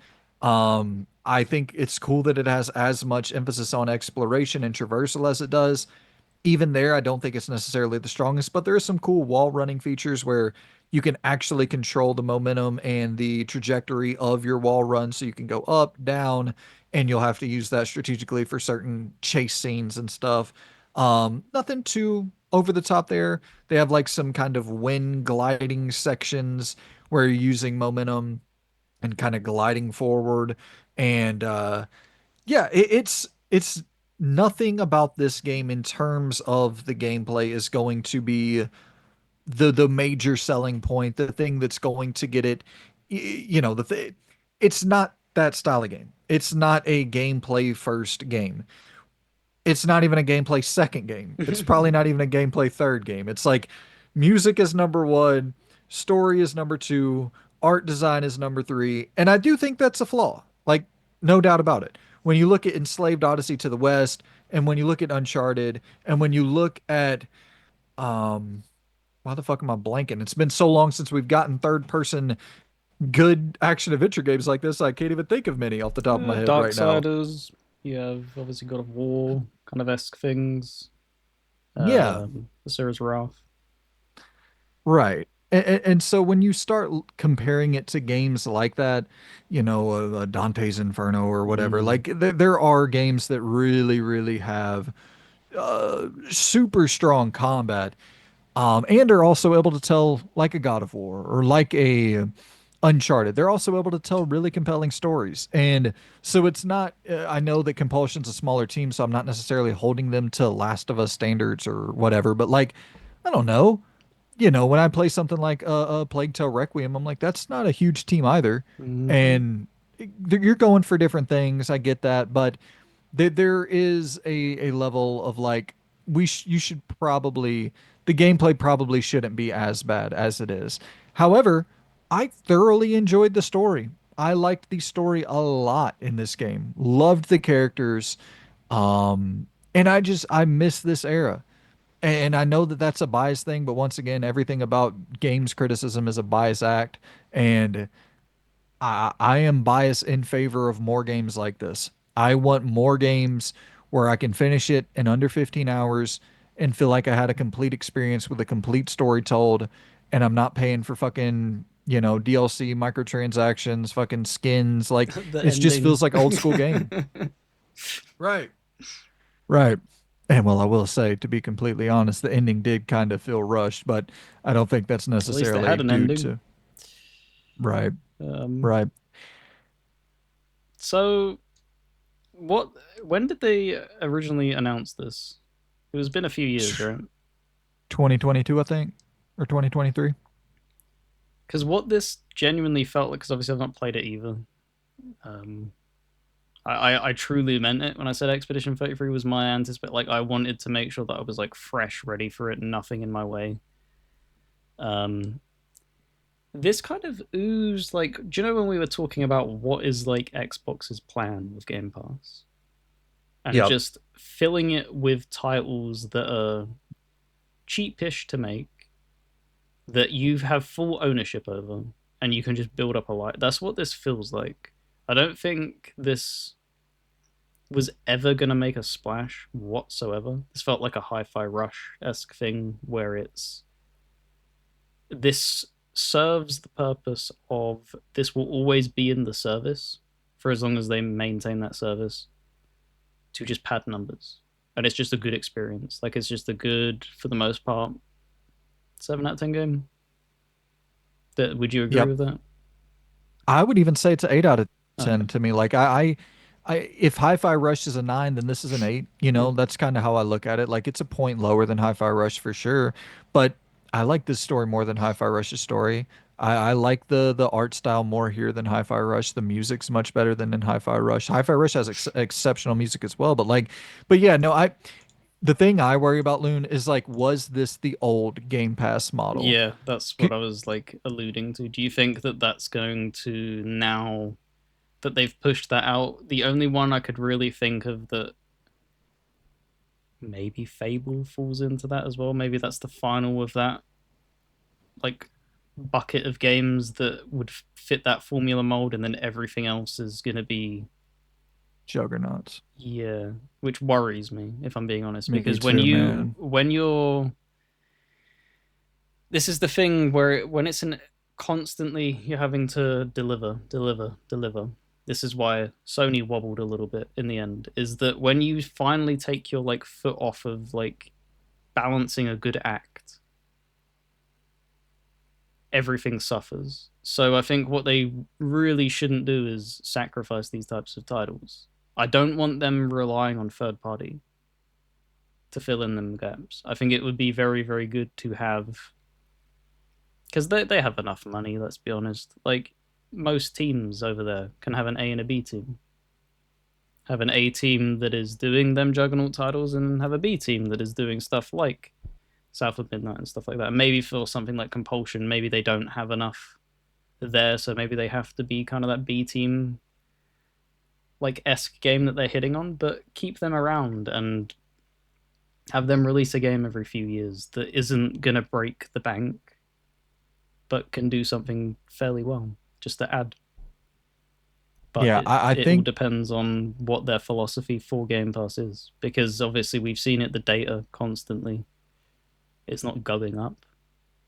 no, They're not it never will. spiking. It's either flat or it dips and then flat and then so that's what worries me, because then it's just like, well, why would we put in that effort for a thing, for a small budget thing, when we can just make big budget things? Is there probably mindset of being like, if we why hit small profit margins when you can hit a big profit margin, and that's what worries me, is that we're going to see less and less of these titles from them. 100%. I agree. And I should be clear when I say it never will grow. I do think there is one scenario I can see, and this is once again another topic for another video. There's one there's one scenario I can see Game Pass growing, and that is if in the next like 5 years, cloud is becomes a definitive way to play games, and we're just playing Game Pass on our TV. Then that could be the situation where, yeah, you might get 70 million people subscribed. But even then, that's a stretch, I think. See, we have right now a big divide of like physical and digital. That's already like a war that constantly goes on a daily basis of like bashing, and it feels like even people who are digital, it's like, yeah, but you are still getting the same experience as that physical. You're just it's all about ownership. Whereas with the Yep. cloud-based thing, you're not getting the same experience. You're Yeah. getting an inferior experience. And this is the thing. I actually got a gift. I don't know if it's behind me. No. Um, a controller clip thing with a controller to try out cloud. It was very cheap, so it wasn't anything like a thingy. It was just like, oh, it's on like deep sale. They picked it up for me to try out. Most of them get you can't play. It's You're talking it's about on my horrible. internet as well, where it's fucking rock solid, and it's like I can't play F1 because it's just too. You need reaction times. Anything that so Balatro I could play because I didn't need reaction times. I ended up playing like a match on Space Marine 2. It's very rough. It's just very how I was explaining it to them because obviously they're not a gamer. Is I grabbed their shoulder and just ever so slightly pulled it back and was like, when you're trying to do something, that's what it feels like. So I'm able Yeah. to perform the tasks. It just feels like I have extra weight. It's just Yeah. sluggish. And Moving it's in just like, sand. how is that ever going? That's not, you would need to seriously figure it out to have no latency. And I struggle to see them figuring that out. I agree, Loon. It's a major bet that a lot of companies are taking, and it's like, yo, we might be 50 years away from that thing becoming like Yeah. the de facto way that people play games. And I'm not even being like facetious. 50 years might be actually the number of It's until we're ready for that. it's because they're trying to draw the because they're looking at it through the media outlet. They're trying to draw the conclusion of yeah, but Netflix does this, not understanding that Netflix is buffering something that doesn't change. There's no variable. It's a playing a Yeah. movie. This isn't an online Yeah. game where it needs to be every single second is transmitting data constantly. Things are changing. So it's Yeah. like, how are you like not understanding this? And what are the games that require the least input latency possible? Oh, it's just every big game, Fortnite and Call of Duty and GTA Online. And like all the games where you absolutely cannot have lag are the big games. So like if cloud is going to become your future, well, I sure as shit hope Call of Duty fucking 87 runs good on it because if it doesn't, then we might all be in a shitty situation here. But anywho, South of Midnight B tier for me. And Alrighty, let me throw that up. we still got a fucking shit ton of games to get through I here. think And we'll get through these ones a bit quicker though.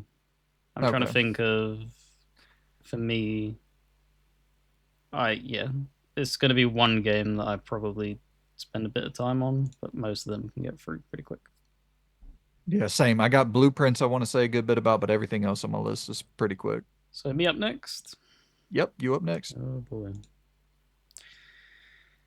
Oh boy. Right. Sorry, I had to skip forward because it was mostly in the menus. I don't think people are going to want to sit there and watch menu. Oh, you're Right. good, man. For me, Get Even. Christ Almighty! What a roller coaster of an emotion this game was. So this is, I think it released in about 2017, around about then. Um, it was like a mid-gen Xbox One game. I remember trying it at launch and liking aspects of it, but feeling like it was a bit clunky. So when I was going back in the lead up to Clair Obscur, I was like, I want something that's gonna be different as a genre. I don't want like a turn-based like experience that I'm looking to finish. And I also want something that I'm going back to that's like familiar. Because I did an entire playthrough, which hasn't gone live yet on my channel, but this is another game that I've covered in its entirety, unfortunately. So, oh, see, this is all like you got the whole. Oh, wow, that's going to be fascinating to see, like all the rough edges and all. So I don't care, to be honest. Like, I'm just gonna say it because I'm not gonna like dance around it and be like, "Oh, but check the episode." No, just like if you want to check it out for like laughing at me ripping my teeth out in that final third. This game has a really, really intriguing like premise. It's all like memory manipulation, like VR kind of stuff, and that's really, really interesting. And this comes from apologies, drawing a blank on the name of the developer, but it's the same developer who made Chernobylite, which I loved. Oh, no I way. loved Chernobylite. I do too. And because I didn't know that in like the opening episodes, I think I found that out in like episode 3 when I was covering it, and I was like, holy shit, that makes so much sense because like uh, their structure of how they tell a story is very similar in how Chernobylite tells it with the memory sequences and stuff. Right. And when you get to like the end of Chernobylite, there's a lot of like DNA of this game being put on display. And it starts off so incredibly strong in what it's alluding to. You have all these like condemned like DNA scanning and like environmental placements and stuff like that. And you're trying to figure out all these clues and just try everything that you're trying to understand can sometimes be a lie because your mind's thinking up all of these things. So even when it's placing enemies in like environments and stuff like that, it's because you're exploring these memory sequences and you're trying to fill in the blanks. So that's why it's spawning enemies. That's why sometimes a wall's in your way. You have to scan it to then remove the wall and stuff like that because your brain's just trying to make sense of it. And it executes this so incredibly well. And then it starts relying more and more on the gameplay. And the gameplay is dog. It is really, Mm. really bad when it starts to get more complex with the mission layouts because you have this very early on in the game. You're basically assaulting like it's not a bank, but it's that bank kind of like layout where it's like offices and stuff. And it's like, okay, this stealth kind of suits this. This is really well. You're not really noticing it at that point. And then when the environments start to open up and it takes you into like forests and stuff, and it's like how like their view lines are so inconsistent. They can sometimes spot you from 300 meters away, and then sometimes you're right next to them and they don't know that you're standing there jumping up and down, slapping them on the back of the head. And it's so like I hate that in games. When there's that level of Yeah. inconsistency, it really drives me insane. And and so I tolerated it up until that point because every hour or so you were rewarded with like a oh that's kind of interesting. Oh that's kind of Mm. like it kept the intrigue Narratively, going. Yeah, yeah. it was doing something weird, and I really like stories that explore like psyche and stuff like that.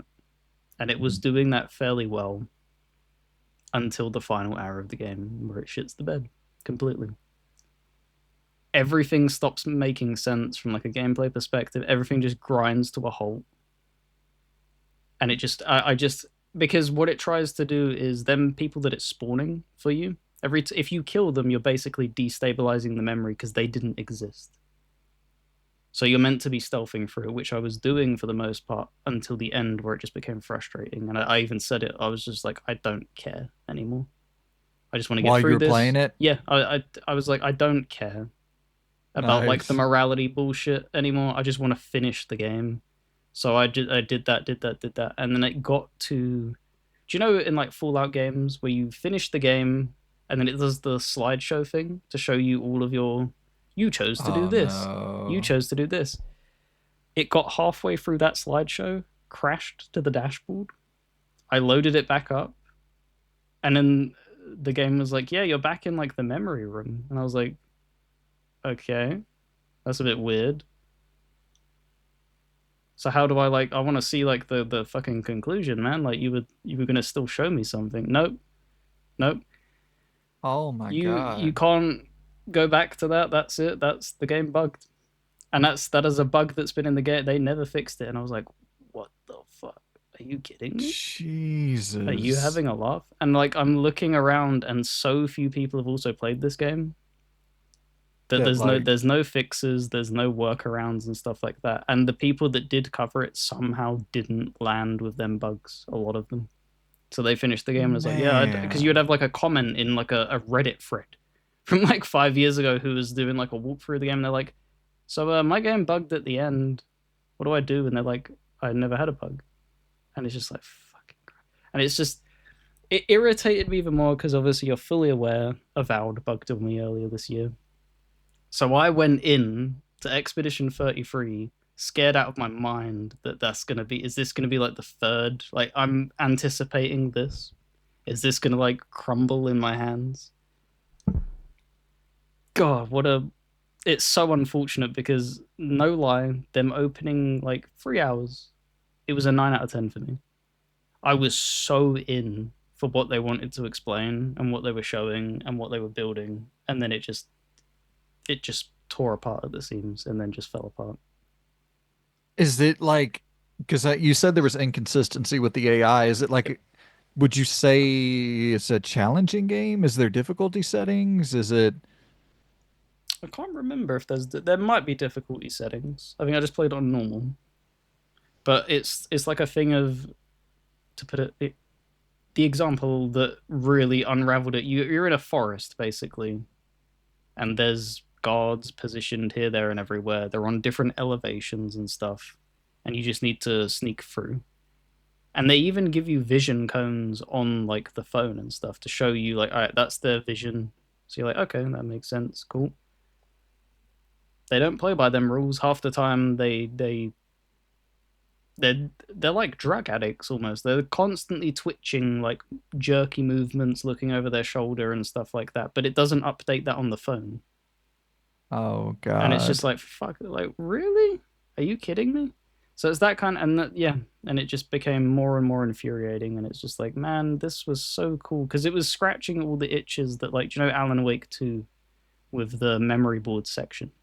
Every Yeah. collectible in this game tie it like it breaks it down into a level by level thing, and it shows the percentage at the bottom left on each like canvas, and it like draws everything together and then pieces all that. And it was like, man, this is cool, really interesting. And it's just something where it's like, I think he was a little bit too ambitious for your own good. Then I think is what it ended up being. Like this was probably not what you should have made. You probably should have just made Chernobyl out first.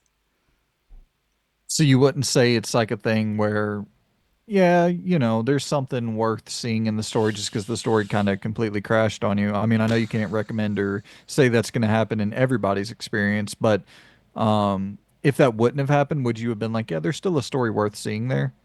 Yeah, that's the thing. So it was just that It one. was the falling apart. It was the glitching of the ending and the fact that the inconsistency in the AI just ended up ruining the experience.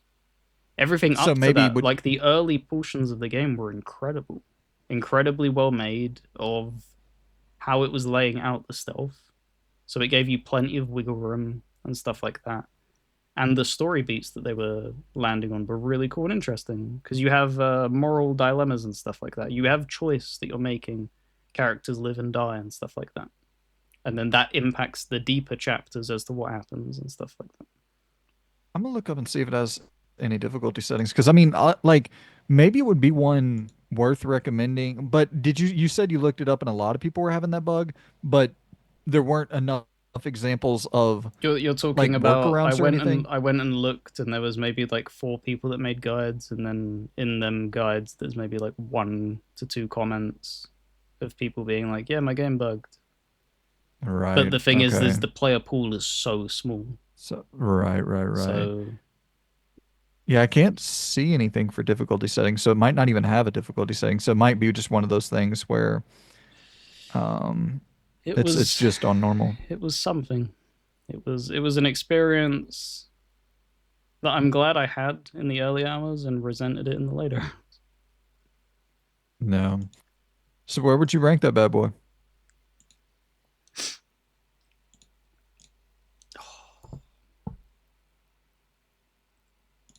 Pause the video.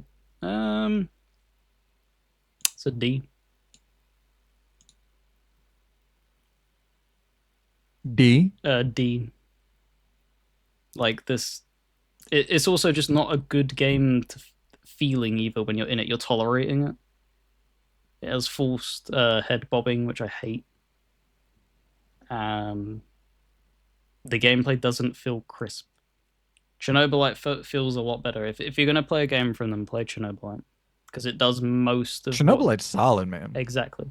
And this is the thing of like when I learned that about them, I was like, oh god, this is the kind of thing where like it opened my eyes to be like maybe we judge developers a little too harshly too quickly. Of because I think that was like one of Yeah. their first games, and then you'd be like, oh well, that's the kind of expected like with Bloober and stuff. We like I think me more so than you, but I was like I don't see them fucking nailing that gameplay. They've never made like good feeling No, I was the gameplay in their same. life. And then you have this where it's like they truly built on that. It is don't get me wrong, Chernobyl isn't a perfect product. It still has flaws of its own, but it feels 10 times better to play than this.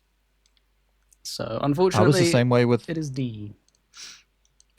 yeah, I felt the same way about Hogwarts. I was like, I don't know, the fucking Disney Infinity guys are gonna go and make an open world. Like, yeah, you got to give teams time to really build the bones and become something that is, breaks out of their traditional mold. So, I think it's all more. right, Sorry, just to drag that little conversation out a little bit longer. I think it's more if they're passionate about the setting and the source material that can kind of get them more invested. Because if they're having to come out of their comfort zone for something they hate, I don't think that really pairs together very well. that makes sense. Um, so next up on the chopping block is Mullet Mad Jack, correct? I will have a look. Yep. So this title right here, dude, for any of my old if you're over 40 years old and you have a Game Pass subscription, you should be playing Mullet Mad Jack. This is boomer shooter fucking just it is so 1980s. I'm not even a kid from the 80s, but it is nostalgic as fuck. Just looking at this cheesy, macho, cyberpunky. It's so fucking ridiculous to the point where you have the you have an ability where you can shut your character up because he talks too much. Where Oh, I could have it's done with that in Horizon. it's like the Duke Nukem style of, that same type of voice, the same type of, just hyper masculine fucking. And then there's also an ability where if you like the quips that he's given, you can get more. You can get more quips, unlock more quips, have him talk more. It's so funny, so silly. The basic concept of it is you are having to battle up these like high-rise buildings and go floor by floor to rescue the princess. So it's like right there, just 1980s fucking every single plot line to every single 80s anything ever is right there present for you at the start of Mullet Mad Jack. But the cool thing is there's like a little twist on it where it is like it's being live streamed. And you have to the main hook is that you have to kill something every 10 seconds or the stream ends. So if you're not constantly killing, you got to start back over. It is just a Oh non-stop damn. kill fest. And the audience is looking for that dopamine hit every damn 10 seconds. Yeah, and so if you don't kill something within every 10 seconds, you start back over. If you die, you start back over. And it's I just it's not the most complex game in the world. You're going through very, very small. It takes you like 15, 20 seconds, sometimes a little bit longer, but you're getting through these levels incredibly, incredibly quickly. You got that badass, 1980s anime kind of cartoonish presentation. And then the hook though, because like if that was just the entire game and nothing narratively was going on, I probably would have tapped out about, an hour or so. And it probably only took me like 3 hours, 4 hours to finish this thing. But um it's not story heavy, but anytime there is story added in, the cutscenes are top fucking tier. The story is actually like incredibly interesting for what it is. Of course, it's still over the top, high octane action. Like it's silly, but it's actually interesting. It's actually compelling what's going on. Like there's this one, not to spoil anything, but there's this one sniper section where you're on a roof sniping people, and it's a totally different style of gameplay that you're getting to interact with. The end of the game is a totally different style of gameplay that you're getting to interact with. So it's not just the same exact thing over and over and over with no story to pull you through. And yeah, you get to upgrade after each floor, and you get like new perks. And so like you can get a samurai sword that you can like boomerang throw at enemies and back to you. Um, you can like there's these fucking soda machines all over the place. And you can smash the soda machines, a bunch of cans will fall out, but then you can get the ability to pick up these cans and throw them at enemies as if they're grenades.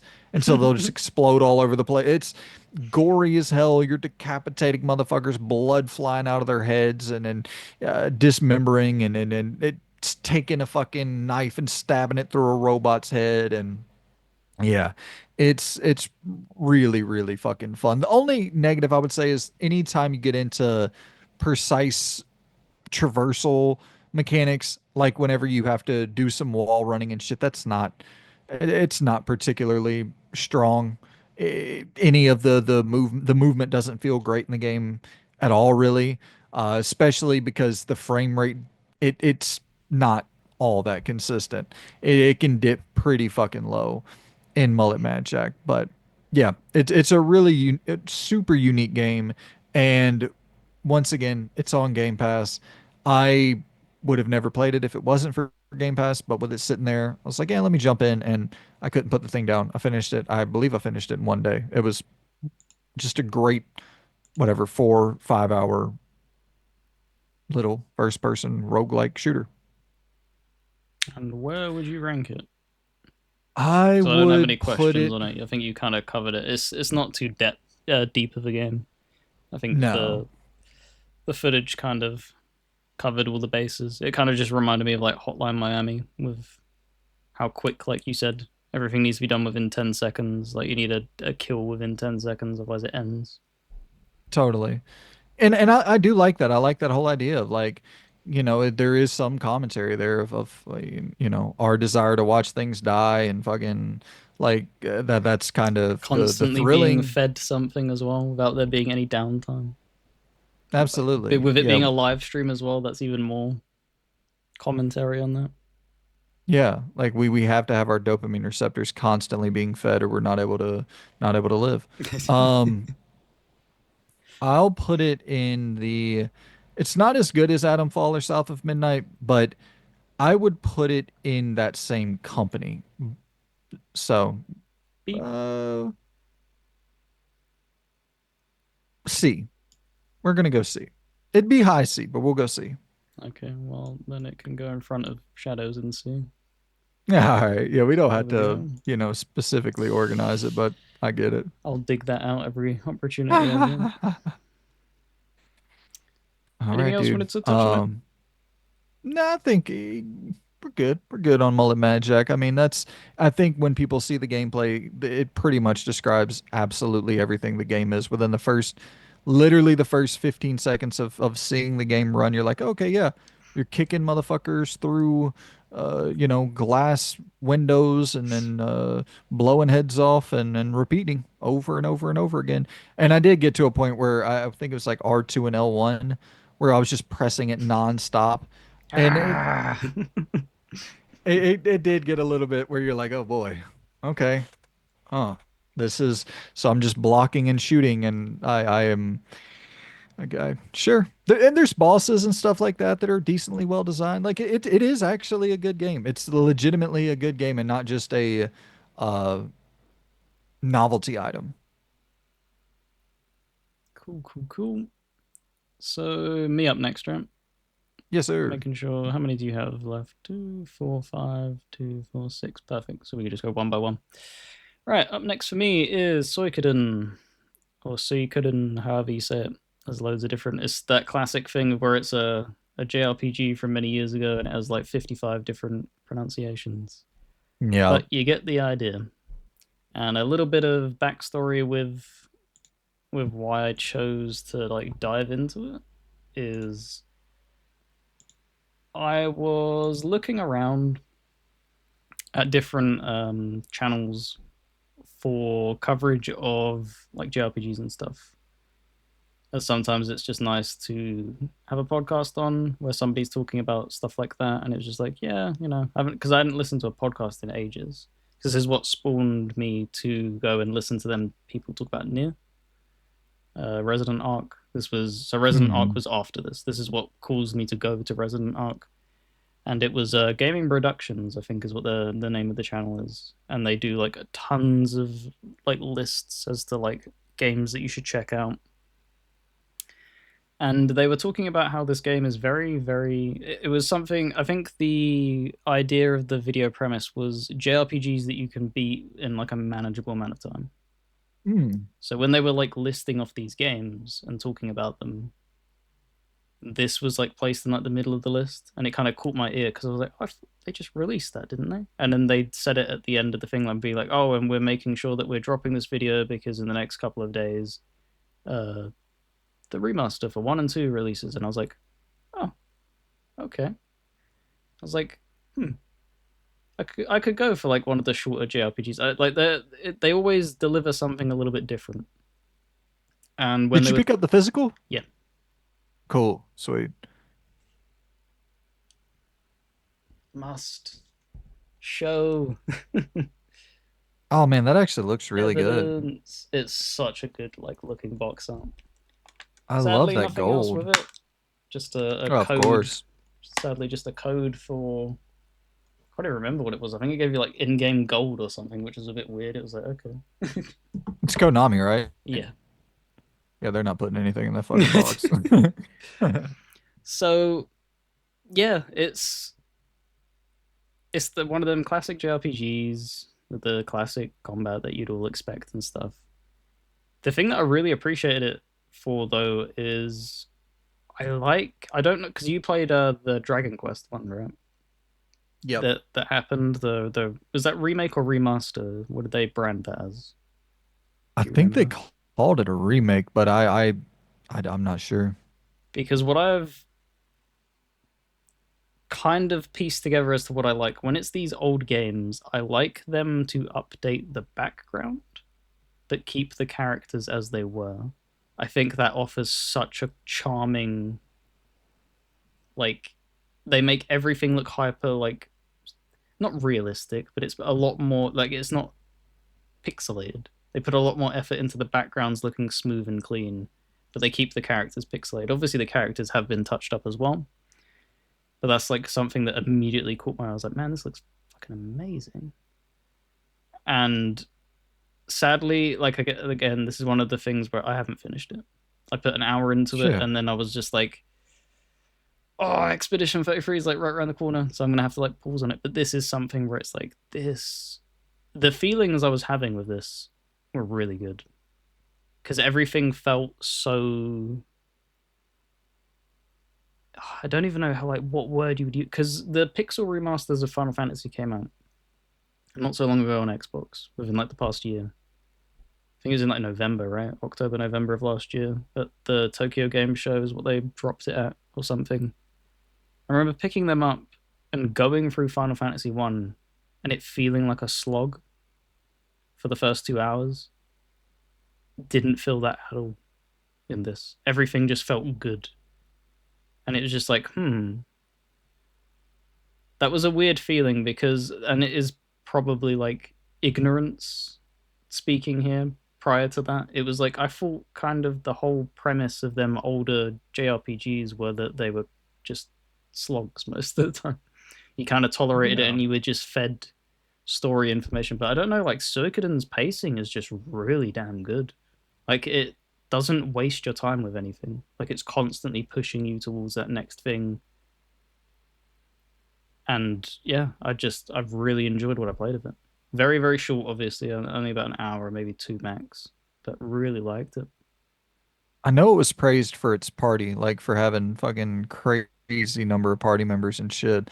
I don't know, that might have been Suikoden 2. I really don't know, but I think I they think did you're touch you're upon that. Yeah, I think it does have like a higher party limit than most JRPGs. I haven't I think obviously it's like reached that 100. point. Yeah, it's because the spiritual successor for it was Ayuden Chronicles, I believe, Chronicles. Yep. is the a lot of that original dev team was on that, and that's kind of the whole gimmick shtick of Ayuden Chronicles was the 100 heroes kind of thing. So I assume that's also based in this game's DNA. But yeah, I think if I'm being honest, it's a little bit expensive, obviously, to dive into something this old and stuff like that. It's a bitter pill for some people to swallow. How If much it, is it?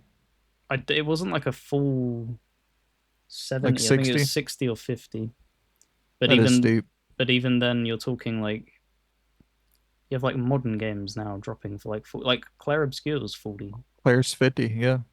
Over here, it was 40 for us. So when they're releasing that for 40 and then expecting this, and it's like, yeah, it's hard to recommend unless obviously you're a massive fan or have missed out on it like I did. I didn't mind forking up that money because it's probably more expensive for me to go out and buy a PlayStation 1 and stuff like that and Oh get a copy yeah. of it. And it's just like, I appreciate that you're re-releasing these at least and I think they're making a them. couple $100 Yeah, and this is, on yeah, PlayStation 1. this is why I trumpet these levels of like remasters. Bring these games to the Totally. forefront, like Rido, the Kuzunoa remaster thing that's coming out. The games that are truly trapped on old systems, bring them forward. I don't need Yep. another Last of Us though, thank you. You're gonna get one. So yeah, it's going to be one that you probably hear about me talk much later on, maybe in the year, maybe next year when I dive into it fully, depending on how long it takes for me to do Claire. But for right now, it's a really beautiful, solid JRPG, and it's everything it was making me feel is shaping up to be an all-time classic. Perfect. So I mean, I know it's I'm gonna go tough. B to C because I played only 2 hours of it, Perfect. and it didn't in the opening hour. It didn't match my feelings for Claire. Expedition 33 is what we said we were going to call it. So I'll keep it in B to C. So Blueprints for you next. the dude, this is a tough one. This is gonna be a really tough one to talk about. I probably put about 10 hours into Blueprints. Maybe a little bit less. 8 to 10, I would say. I don't like this as much as most people. Mm-hmm. I also think that there is a world out there in which I think it's the one we live in that I'm just not quite smart enough for this game. I think that there are a lot of games out there that people really latch on to, like the get good thing, and it's all it really ends up boiling down to is are you do you have enough time to spend to learn a couple patterns? Do you have enough time to do you have the patience to deal with the monotony? And I don't know if Blueprints is that. I think there might just be a thing in Blueprints where I don't know if my brain is necessarily equipped with the knowledge. And of course, yes, could I look it up and just sure. You can do that with fucking anything. I hate that shit, man. I do like the first thing that will make me put a game down is when I feel like I have to look it up to understand it. Um, and it's that was the thing with Balatro. Like if you look at the amount of time I spent with Balatro, like on my Xbox stats or whatever, it's staggering. Like it's probably fucking not even joking. I probably put 20 hours into that game before I was able to get one completed run. Like that is not I don't think that's normal. It might have been a little bit less, might have been like 15 hours, but regardless, that's a long time. But I think what a lot of people do is they were looking up strategy and they were looking up tips and looking up, how to get better runs. And so they were able to complete it quicker. Whereas for me, the whole entire point of Balatro, the entire fun of it was just not knowing anything and trying to figure all of that out on my own. I love that shit in Balatro and I found it so addictive. Um, but with Blueprints, like I really hit a wall where I was like, dude, I don't know if my brain can I don't know if my brain can figure this out without looking it up. And so it became the thing where it's like, well, do I look it up and just figure out what to do? Because I know it, like without a doubt, if you look this up, it's going to give away everything. Yep. This isn't one of those games where if you look it up, all the allure and all of the promise of what could be next is lost immediately. Um, and this isn't one of those games where, you know, once you find the solution, it's not going to be a hard thing to solve. Um, because I got to, and I don't know if you'll see it in the video. I don't know which gameplay we got rolling. Um, but there is a run where I made it to the 46th room, but I just, spoilers, I guess. Yeah, but I couldn't get in. Like, I don't know if I didn't have the proper tools, the proper key, whatever. But I just couldn't get in. So I was like, well, motherfucker. But man, regardless, this is one of those cool instances where I think this game is fucking incredible. I genuinely do. Do I think it's, I think it might be a little bit overrated. People are talking about an abs. I remember when it came out, people were like, this is an absolute lock for game of the year. There's nothing that's going to top. Blueprints is not in any world beating out Claire Expedition 33. It's not, I it's just not. I think they kind of rush to that feeling because if there's nothing else, it's incredibly unique what they're doing.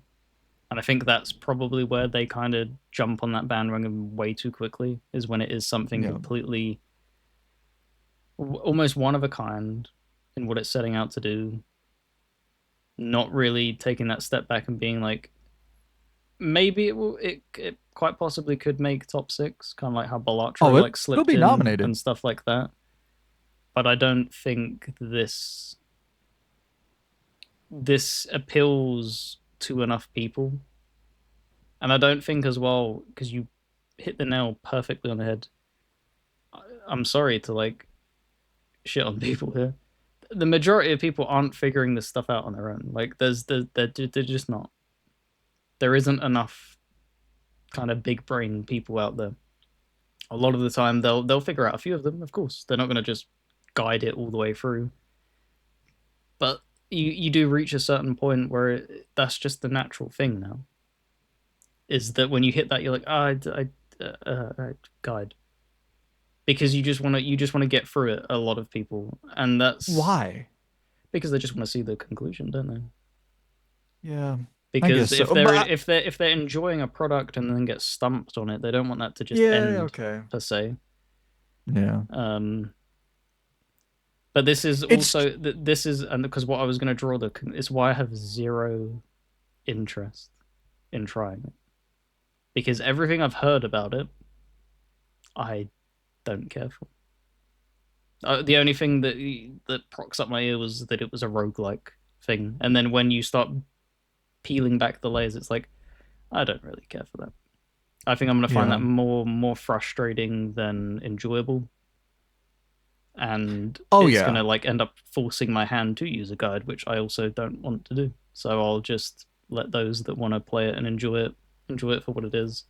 But I really hate puzzle games. Yeah, and dude, I can get through a puzzle game pretty often. I can get through them pretty easily. Like, yeah, but I'm not. Once again, this is a different level. This is a different, and that's the thing is, I all credit to the developer here. Like, they really made something that is unbelievably intricate, unbelievably layered, unbelievably fucking complex. Like, this is not just a thing where. Oh, RNG definitely plays a massive role in it, and maybe too much of a role. Like, you will get to a point where it seems less so about your knowledge and more so about, oh, I just didn't get the right room. Okay, well now I got to start my whole entire day over because there was this one specific room that I was looking to get out of these 46, and if I didn't get it, I'm just starting over. Even though I had an excellent run from that point on, I got to start all the way over, and then you'll get bummed out for sure. But it's definitely more than that. Like, there are puzzles within puzzles, layers within layers. I mean, you and some of it's as simple as, okay, I'm walking into a room, there's three boxes, and there's like a deductive reasoning puzzle where two boxes are going to tell a lie, one box is going to tell the truth, but maybe the box that tells the truth is actually going to be the box that points to the other box, in which that box you'll open up and that's where you'll find the gems. And it's like super, that there's nothing to that. You'll get into a rhythm where that becomes simple. You understand it in 2 seconds. You're solving that. But then the more you play it, the more difficult those puzzles come. You'll go into a room and it's a dartboard, but actually within the dartboard, you're not playing darts. You're solving math problems. And at first, it's okay. You're doing some addition, some subtraction, some fucking division. Some like it's very very simple math. And then as you go on, that gets more and more complex. And then it's like, oh shit, there's a room within this room, and now I solve a puzzle in this room that unlocks another room, and then this room leads me into, a new secret fucking chamber that I never even realized. And oh, this secret chamber actually is going to be the way that I end up getting to the 46th room. And there's going to be specific like items in here that I actually have to have. And oh, within this, I'm able to exit here. I find a key, I unlock a side gate. Now I can use that side gate at any time. And like dude, My this is brain not is I'm zoned not out. Yeah, it's dude, it's it's incredibly well crafted, yes. and it's extremely impressive that they've managed to do this, because it is just they've managed to. It's kind of like how it's weird, isn't it? Two roguelikes now back to back years where they've managed to make a roguelike out of something that, if I'm being honest, if I was to sit there and try and think of how the hell you would manage to do that, I wouldn't even remotely think, oh yeah, of course you can make a roguelike out of poker. Like, it's just, Yeah. you could maybe stick a few things on a board and be like, yeah, that could maybe be fun. But they really knocked it out of the park with Balatro, and I think they've also just done it with this. I think for people who want this type of thing, it's going to be like their Isaac, where they will dump thousands of hours into this because they just love that puzzle loop and stuff like that. But for me, I couldn't. I think I'd tear my Yeah. teeth out. And it's the thing we were talking about where like a part of me definitely, yeah, a part of me does kind of want to see the end of it because they are littering in some somewhat compelling narrative beats, which is surprising, where you'll pick up a little note document or, oh, damn, I'm in the security room and they're talking about the fuck, what is this thing here? And oh, what is the like there's these little threads of information that you'll find. I unlock this safe box and it leads me to this note, and in this note it's like there's these things. And so the whole setup is that I believe it's your uncle, he's leaving you this house. It's this mansion that he's leaving you, but he's only going to allow you to inherit it if you can reach the 46th room, which is a mystery room that nobody's ever entered or whatever, only he's entered. And he wants to make sure that you're capable of it, because if you're not capable of it, I guess you don't deserve the fucking house. Whatever. I don't know. Some weird rich people shit. Um, and so it's but understanding some of the family drama that's littered in there, that is the thing where I'm like, fuck, I kind of do want to see this. And but if I pull up a guide on it, the entire act of playing the game is completely irrelevant at that point. Like there will be nothing interesting about playing the game whatsoever if I pull up a guide on it. Like I'll literally just be doing what they're doing, writing down what they're doing, because that's what I've been doing throughout the game. Is I got a notes app in my phone that's just full of shit, full of stuff that I was like, okay, well I need to go do this. I need to, these specific things in this specific order. This specific room has this specific item. It's like all of the shit that I've been jotting down in my notes because it's stuff you need to know for the next run. But if I'm just following someone else do it, it's like all of that is irrelevant at that. I don't know. I mean, listen, anybody can play games however the fuck they want. I'm not trying to sit here and gatekeep. Do whatever the fuck. What? No, but there is a level of, the objectiveness of a statement like that is that you aren't figuring it out yourself. That's and I that's the cannot figure this and out. that's the big draw of a puzzle game. Is That's the whole point, isn't it? It's being given a puzzle and then you figure the puzzle out. So when you truly can't, and that like you said, when you then dip into the guide, that's always going to just be more and more alluring every single time you get stumped, because you're like, ah, well, I'll just dip into the guide, and then Hmm. you just slowly, and then you're just playing through someone else's game. So I can understand it. Yeah. Yeah, that's the thing that made Balatro so satisfying to me. You know, it was like I just kept failing and failing and failing over and over until I figured it out on my own. And that's the thing. You see it so often with Souls games where it's like, well, just use Fighting Cowboy. He'll guide you through the entire game. And it's like, I, dude, then I'm not, I Yep. want to play the game. Like, I Play just want his to play it by build, myself. respect your character, Right. and do exactly what he's doing. No, thank you. And no, yeah, no shade at him. Obviously, he makes fucking excellent content and helps millions and millions of people get through those games. But like, I don't know. I want to try figuring shit out. No, I but want to do different. it's what we, it's individualism. It's what Yep, you. This is the thing. It's what you want to get out of the game, and if you're doing it that way, you're not going to get that thing out of the game. The same with me, like what you said with Souls like games. I want to build my, however flawed that build is. I that's my build. I screwed that up. exactly. Totally. Yeah, yeah. It's one of the things that pulls me out of games the most. And I get people like doing that stuff, but like I just as soon as I pull up a guide for something, it's probably about two or three more times of me doing that before I never play the game again. Because it just makes me not have any interest in it at all anymore. I don't feel like I'm doing much of anything. Um and it's not even from a skill perspective. It's kind of immersion breaking where it's like that's not what I want to be doing while I'm playing a game. I just want to be playing the game. Yeah, my only caveat is obviously I use them for 100%, but that's when I've finished the game, and that's That clean. makes sense. So don't come at me, people. You know, That makes sense. go watch No, I that hear fucking you. Assassin's Creed Shadow thing. I did all that bullshit on my own up I until could credits rolled, and it was like, yeah, I want, yeah, I'm not gonna sit here and work this crap out. Thank you. I could see, yeah, not using guides for 100%. So I could see that being pretty fucking brutal. Blueprints, man, this is a really good game. It's definitely like a, you know, didn't finish B to C range, I would say. You could even probably make the argument it's didn't finish S to A, but I don't know. I mean, It's your personal I ones, like you said, with like how you said I should be totally. ranking shadows and stuff. Is that this definitely like top tier in class of a puzzle roguelike, but how much does that appeal to you personally? Yeah, no doubt. And it is very, very good, but it is fucking hard. I'm sure someone's gonna come in here and be like, "It's not that hard. All you got to do is, dude." I have no idea. Like I'm at the point now where I'm just like running around. I'm running outside the house, just checking for like holes, see if is there a hole outside that's gonna lead me to like, well, how the Sledgehammering hell your do I? way through. I will find this room. I swear. And that is cool. You can pick up like sledgehammers and there's different items and like you can store certain items to have for your next day's run. And yeah, I do like the game. I do think it's a very, very well made game.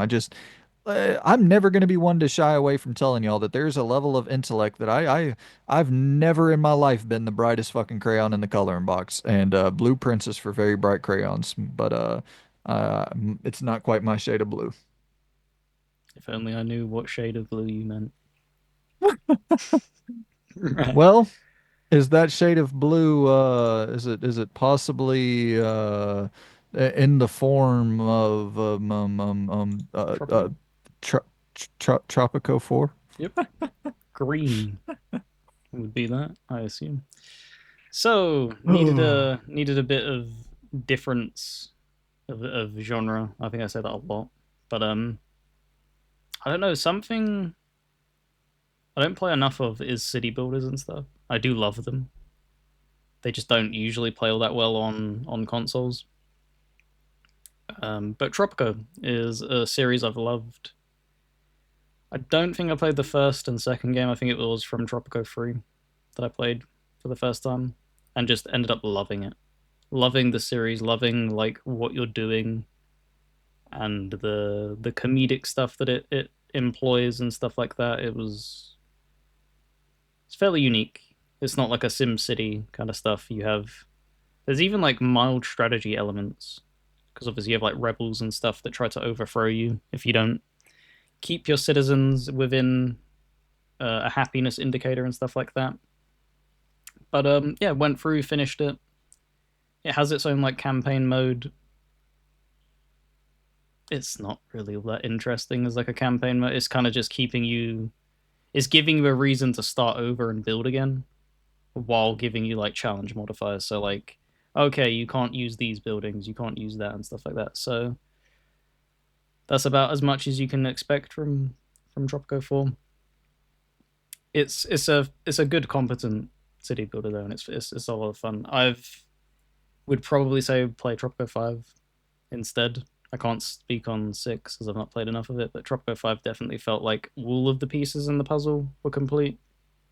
Whereas this 4 is very very strange. As some like obtuse rules that don't make any sense from time to time. Like some things just like farms. I couldn't figure out how to make them profitable, which is nonsensical to me. It's like you gotta feed your citizens, but I can't like farms are net negatives across the board. Like they cost money to run, and they don't give you like yeah. It's just it was a very weird feeling. But ended up rolling credits on it, and it's just fine. It's not something that I can really speak a lot of. It's just the city builder. Right. Where would you I've rank it really though? tried to drag that out, like, and but yeah, it's just I don't know. They're just like a cozy games for me. Right. Where would you end up ranking it? Um, I think it'd probably land in the C tier. Like it wasn't like I said, it wasn't for me personally as good as Tropico 5. It wasn't a bad game. I think I enjoyed a lot of its little nuances and things that it was doing. It kept me invested to see because I haven't actually ever finished a Tropico game before that. So it's the first Oh one well. I've run credits on, quote unquote. I mean, props to it for that. So yeah, Well, dude, do you want to talk about some Promise Mascot Agency? I mean, I'll listen to you talk about it for sure. I heard So, you love it so much. it's, I mean, it's not bad. It's, and just to be clear, for why I'm holding my phone, I got my notes on my phone. That way I don't have to pull them up on the computer. That way I can see Loon's face if he wants to interject or anything like that. I don't want to, whenever I have the notes on the screen blocking the whole thing, I don't, yeah, whatever the fuck. Anywho, um, Promise Mascot Agency. So this shit is fucking hilarious, dude. It is. So the game in the first like 30 minutes becomes like seven different games. At first, it starts off as this like mafia thriller, like crime drama thing where we're kind of like Yakuza, where I think you actually are in the Yakuza, but you do some shit, lose a bunch of money. So the family ends up tossing you out, like the lead lady ends up tossing you out to go run a mascot agency. And you're like, oh, okay, well, is this going to become like some sim thing where I'm managing mascots and having to build up money to build up trust to get back into the Yakuza? And it's like, okay, well, it's kind of that. And then 20 minutes later, there's like this brothel of some sort. So you're like, what is all this shit? And then 10 minutes after that, you're into a little truck roaming around an open world like you're in Grand Theft Auto. It's like, what the hell is this video game? It is batshit crazy. Your truck can float across water somehow. Your truck is also a boat, so no worries there. If you need to cross the sea, your truck can make it across. Your truck can grind on rails. Friend, I don't even think that's actually a mechanic in the game. I've grinded across rails a few times, and it's like, hey, truck seems just fine and capable of doing so. Um, it's batshit, man. So you go off and all you do in the game is you go and sign mascots and you send those mascots to do like different parties and different, formal functions where they need a mascot to participate in. They're launching a new water company, so if you have any mascots who are particularly interested in water or look water adjacent, you send that mascot to get extra bonus morale points or whatever, and you get more money that way. And say you have a mascot who's a pervert, well, hey, no worries. They're opening a an adult fucking gift store across the street. So you send that pervert mascot to do the party opening the world premiere, the cutting of the red Ugh. tape before that store officially launches. It's batshit, man. What a game. Oh, and hey, don't worry. If you send a mascot who's not equipped to handle that, because each mascot has their strengths and weaknesses, if you send a mascot who's maybe not so equipped to handle certain stressful events, well, they could have panic attacks, and you'll have to go and intervene and participate in a turn-based battle where you have cards that you unlock throughout the world, and these cards are actually you have to have enough of these points to make sure that you can do enough damage, or I guess mitigate enough damage in some sense, to secure and to safely get that mascot through his day on the town. I gotta add this to my wish list. This sounds so stupid. Hold on. It's it's batshit crazy, dude. And it I really would have kept playing it, but it was just it's one of those games where I put it down, and I'm kind of getting better about this, where I put it down even though I really enjoyed it. I was like, I think I get it, but there's other stuff I want to play. Mm. I really don't have much of a bad thing to say about this game. It's super fucking weird, super fucking unique. Um, it's not like a great game at all, but it's really, really, really weird, really off the wall, really unique. And it's something that I think people should probably check out if any of that weird shit off the wall, like if you like games that are just totally batshit, there's not much more batshit on the market than Promise Mascot Agency. So, yeah, it's one I would probably recommend to people who are, Was this a into, recent release?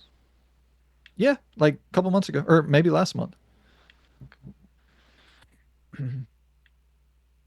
Yeah, it's and it's on Xbox because I bought it on Yeah. Xbox.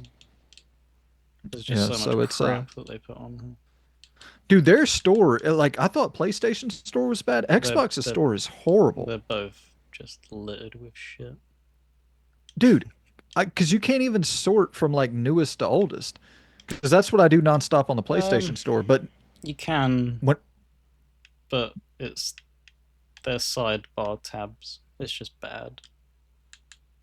because every time I do it and try to sort for like newest games, all I see is like those what are those survival horror games, Breakdown or whatever, where they release like a new version of it every single fucking day, it seems Oh, that's like. because it's a new release. They're just re-releasing it. It's crazy, man. That should be illegal. That genuinely is. Yep. That is crazy. Yep. I don't know how they get away with that. But yeah, Promise Mascot Agency, dude. I do definitely recommend it for any of you weirdos out there who are like me and just want to play. If the more bizarre, the better. So that's Promise Mascot Agency. Doesn't get much more bizarre. Where did you rank it? It Sorry. definitely. I would probably put it in the didn't finish. B to C. Okay. Cool. Cool. Cool. Yeah, we'll probably wrap this up before the 3 hour mark. Maybe. Maybe. Yeah, we ain't got that. I only have three more games to go, and you only have what, four? Yeah, don't have much to speak on many of them. Perfect. A little bit here and there. Right, next up is Lost and Aftermath, right? Yeah. So, this game, I believe, if I'm not mistaken, it began as like a PC game, like a Flash game, maybe, something along them lines. Um, it was either one or two releases on PC where it was kind of like a lower budget game, and then they started to see like success in the similar vein to like how Isaac saw a bit of success, and then they ended up making a much more polished product, a lot more funding put its way, and it also got a subsequent console release. So this is a game that I played. I don't even know when it released. When did it release? Let's have a quick hover over here while the Xbox is on. 2021. So it's 4 years old, thereabouts, and it is a roguelike survival game where you're set in a zombie apocalypse and you are essentially infected.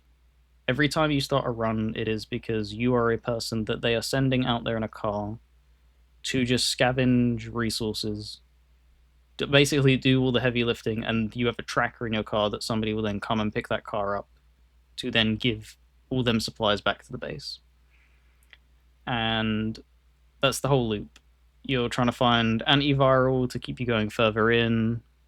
You're constantly getting these like perk points to then apply to globally every survivor subsequent after that.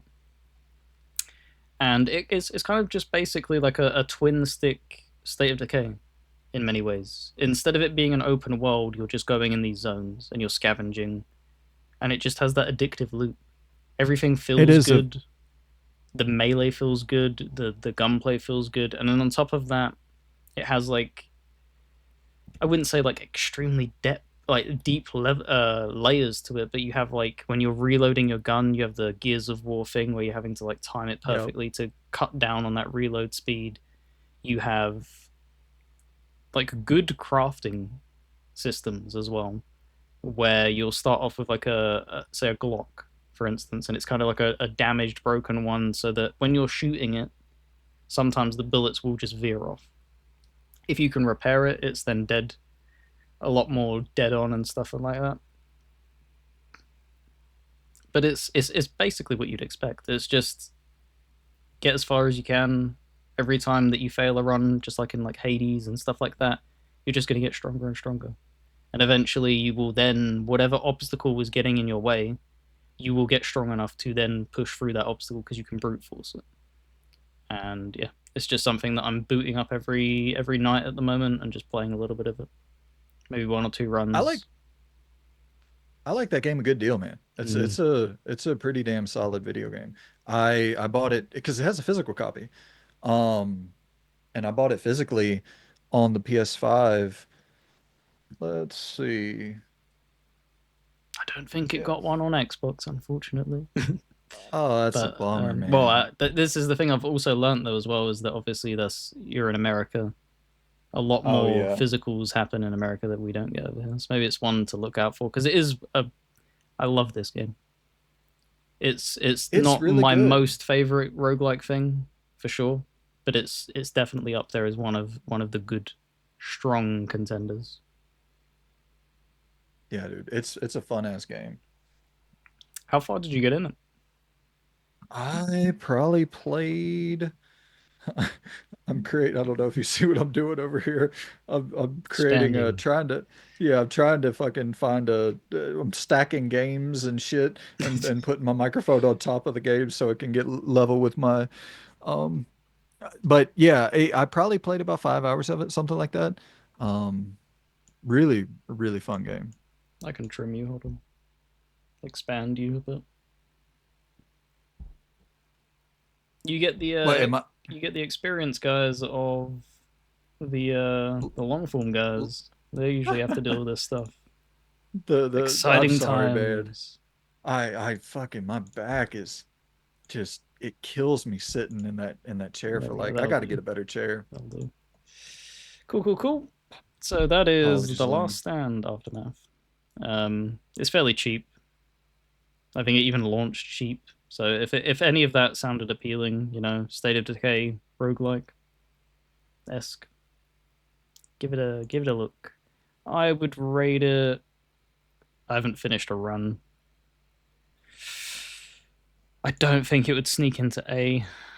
I'd go B to C. Didn't finish. Nice. Well, dude, next up on the chopping block, is it Bionic Bay? It is Bionic Bay, yeah. Whatever that Well, is. dude, I'm interested in hearing what this is. so Bionic Bay is like a Play Dead Limbo inspired style of title, 2D puzzle solver, platformer. Much more emphasis on the platforming than the puzzle solving. So far, the puzzle solving is there was like a couple little bits that were somewhat challenging, but you figured out 2 seconds, you're on to the next. It is. really it controls really well.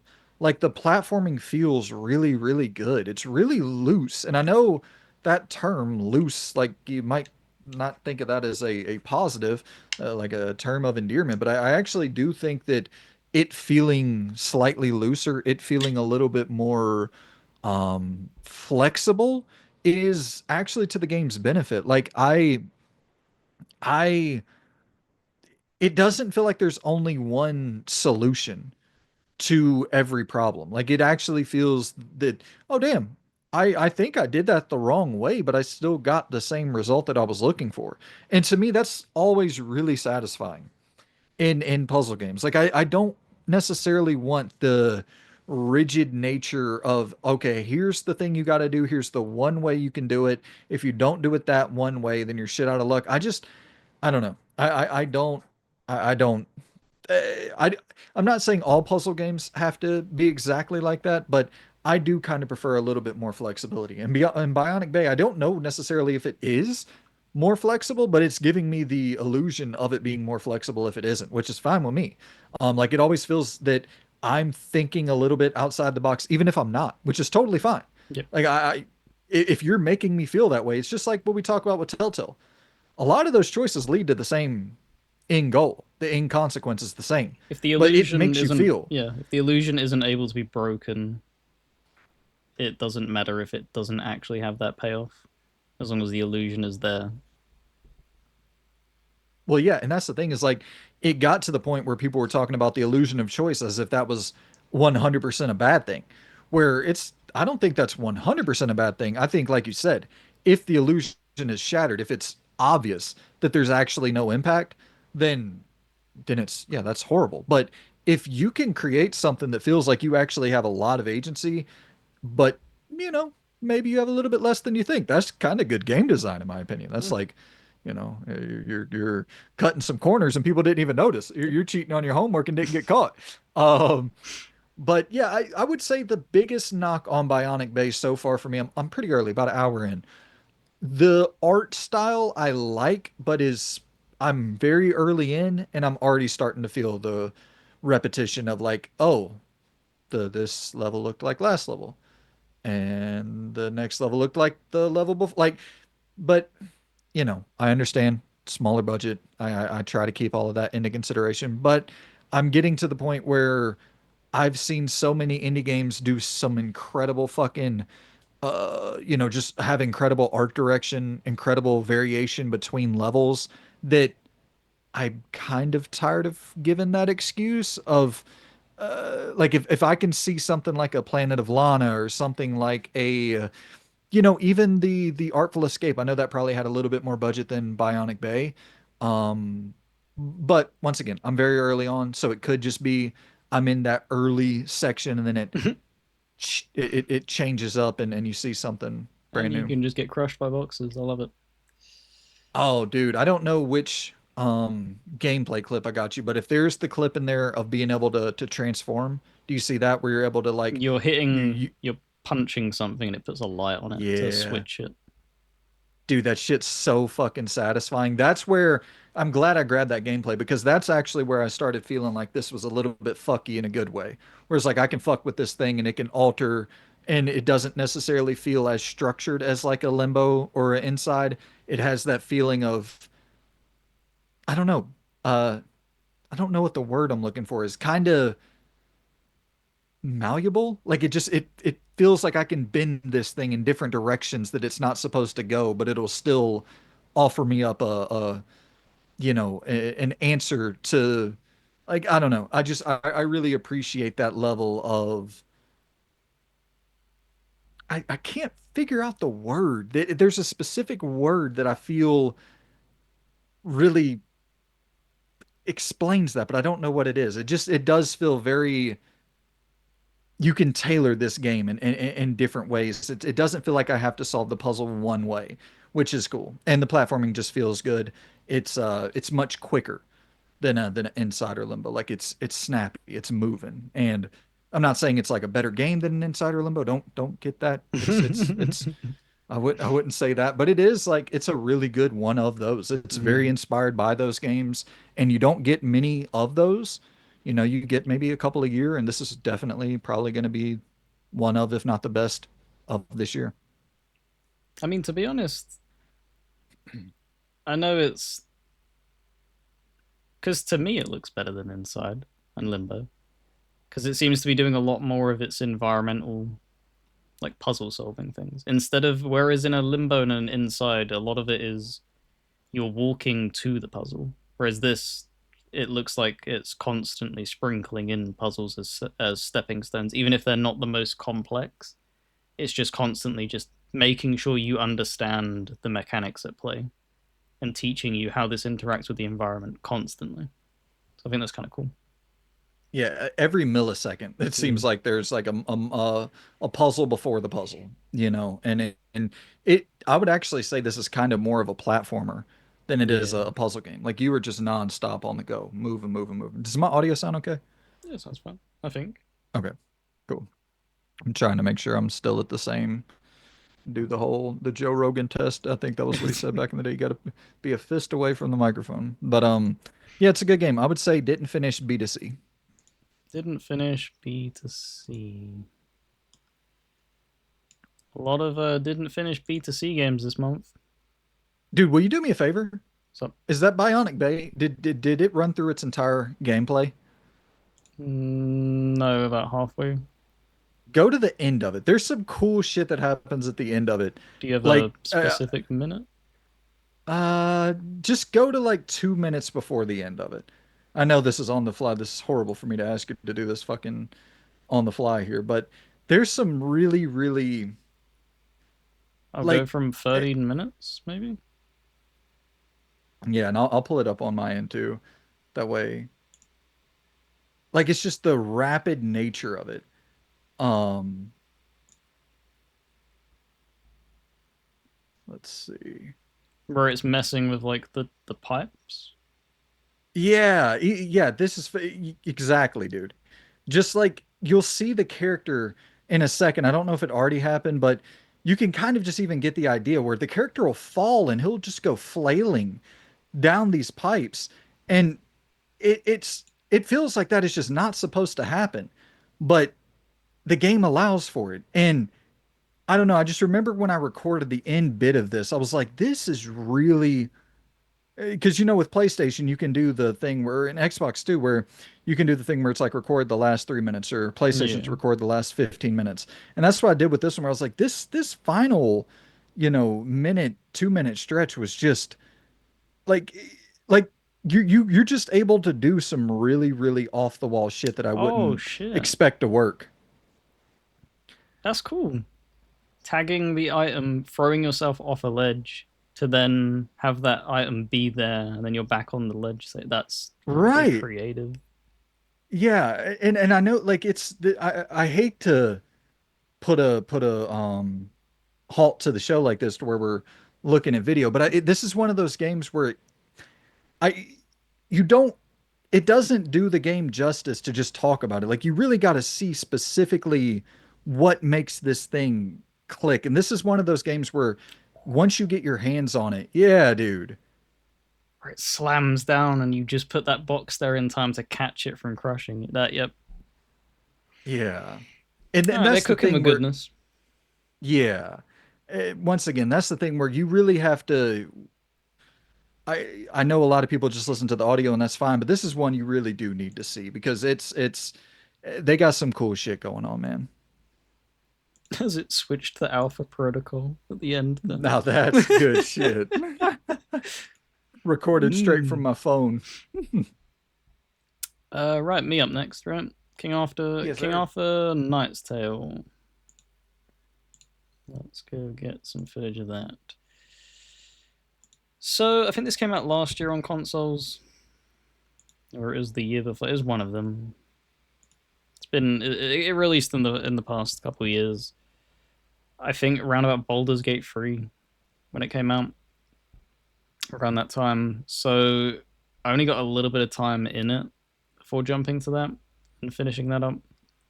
So I've decided to dive back in because I think they've got another release coming out at the beginning of May. Legion 9, I believe, is what it's called, which is set in the same setting. It's just Roman legionaries instead of Knights of Camelot. And yeah, I don't know what it is about these types of games. They just scratch the right itch. They're not high quality. Like I can't sit there and say that they're high quality because they're not. Um, they're just fun tactical RPGs, and you're just going through these little zones and stuff, fighting these turn-based battles, and just yeah, it just scratches the right itch. I like Neocore's DNA. I wish that they would maybe they've released enough titles now where they could probably up their standards a little bit. They definitely do still cut corners from here to there. The people who brought Inquisitor Martyr, Incredible Adventures of Van Helsing, and then Oh, damn. these turn-based games. So they definitely have variety in their trunk. They just need to polish it a little bit more. So I don't think because it looks so similar, Legion 9, I don't think that's going to be a big step up. Maybe they'll do a minor steps, but for whatever their next release is moving forward after that, I hope it's a much bigger product. I don't know what it would be if they go back to Warhammer or whatever. If they want to keep doing stuff in the Knights of Camelot stuff, or if they want to do a completely brand new IP.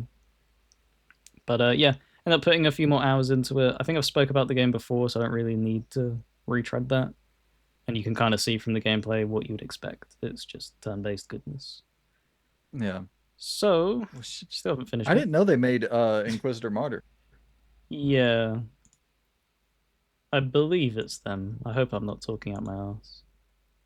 I believe they did it because they Nice. made The Incredible Adventures of Van Helsing and then moved on to that, I believe, afterwards. And that was like a massive project undertaking for them. So you can fact Yeah. check me now if you wish. Oh no, you're good. I that was one I I was wanting to pick up, oh, what Inquisitor and Martyr? I think it got a physical release. It got a very, very small print run. You ended up picking up the physical, didn't you? Yes, for the Ultimate Edition. It had two prints. It had the original release, and then they did a kind of like how Diablo did it, where it was Diablo 3 and then Diablo 3 Reaper of Souls. Hmm. They kind of did that because they had a massive overhaul with the game in its final expansion and stuff like that. So, I mean, if you like Diablo likes, they're very good. They're a bit janky. Wait. I think I'm thinking of a totally different game. What is the game like the Jesus game? I know that's the Inquisitor. The Inquisitor Inquisitor. Martyr's Okay. the Warhammer Diablo like. Did you ever end up picking up the Inquisitor physically? I did get the physical for that. I tried to play it on two different occasions. It's a game. It's I don't there were aspects I liked about it, but it really I don't know like it just yeah. It's such a weird thing to put into words. They had a vision and they did not deliver on that vision. It's a Hmm. very, very flawed game. And it's Yeah. Eurojank, but it's like really deep Eurojank, and it was like guys, this is just bad. Like I'm sorry, this is Right. just a bad game. Okay. Sorry Well, to be mean to whoever made that, but my desire of picking that up just shot down dramatically. so King Arthur's Night Tale, I will put it didn't finish. I'll go B to C. I can't put that in S to A. It's not quite that level. Well, shit, dude. We're on the final stretch here. I have two games left to rank, and let's go with the Stones of Madness. Isn't that the next one Yep, on the chopping block? yep. Cool, man. So this is a game where you are trying to escape this monastery turned prison of sorts. I don't think people are aware that you're being held captive on the outside, Hmm. but you're being held captive. And yeah, you get to control every character in your party. They all have different skills, and you're using these skills to, escape. Oh. And yeah, so you're getting to control absolutely everybody in your party. Each person, like someone will be scared of fire, some person will be scared of crowds, some person will be scared of, religious imagery. So anytime you're interacting with anything that is a cross on a wall, or anytime you're around fire, or anytime you're around big crowds, or, your characters will start to have like little panic attacks and they won't be able to fully operate. So then you'll have to switch to another character and make them perform the task. You'll have a guy who can pick up like large boards, use those boards to cross to certain areas that you weren't able to cross over to before, while the other guy's a little bit weaker, but maybe a better speaker, so he can talk people into doing things or talk people into in or out of different situations. And then you have a lady who's like a straight up fucking stealth assassination killer type. And she's the only one that's able to really go in there and just fuck people up. She has like a shank that she can use and shit. And then you can hide bodies. And yeah, it's pretty much the entire game is just about trying to escape this monastery turned prison. And it's pretty fucking cool. It's Sounds like I can't. Desperados and like Blades of the Shogun kind of esque in the way it's laid out. If I'm not mistaken, I think it might have been made by the team. No, the did the team who made Desperados end up going under? I don't Because the team who remember. made this, okay, the Game Kitchen and the Game Kitchen, they made that 2D game, didn't they? The Game Kitchen games, yeah, they made Blasphemous. So Ah, I okay. mean, quite a different, It's a but still different with that genre, religious but imagery and they sure like their religious imagery over there at the game kitchen. yeah, absolutely. And I mean, this definitely leans into it. It's interesting. It's once again another one that I played for a few hours. I was like, I totally get what this is.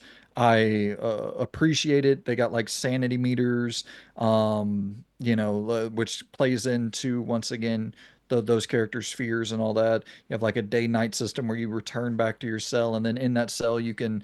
There's like a little shop system that they have set up. You can buy different items for the next day. Oh shit, I'm gonna grab this.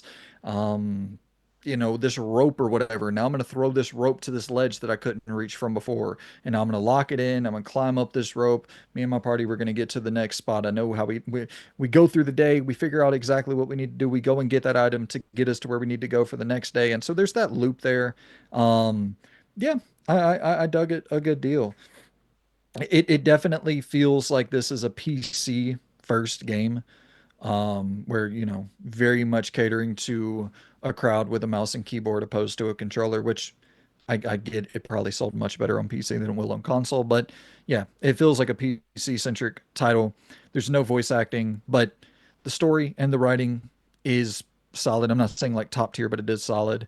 And yeah, it's just one of those games where it kind of scratches that RE0 itch for me, Mm. where I really like that whole setup of, oh shit, okay, well, this character's hurt, so I'm gonna go out and I'm gonna grab some first aid kits and some herbs and I'm gonna bring them back and then heal that character. And yeah, it kind of scratches that itch for me. It's one of those games where I wish it came out in like 2024.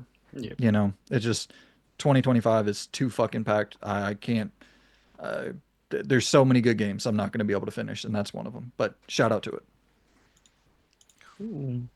Now, where did you want to rate that?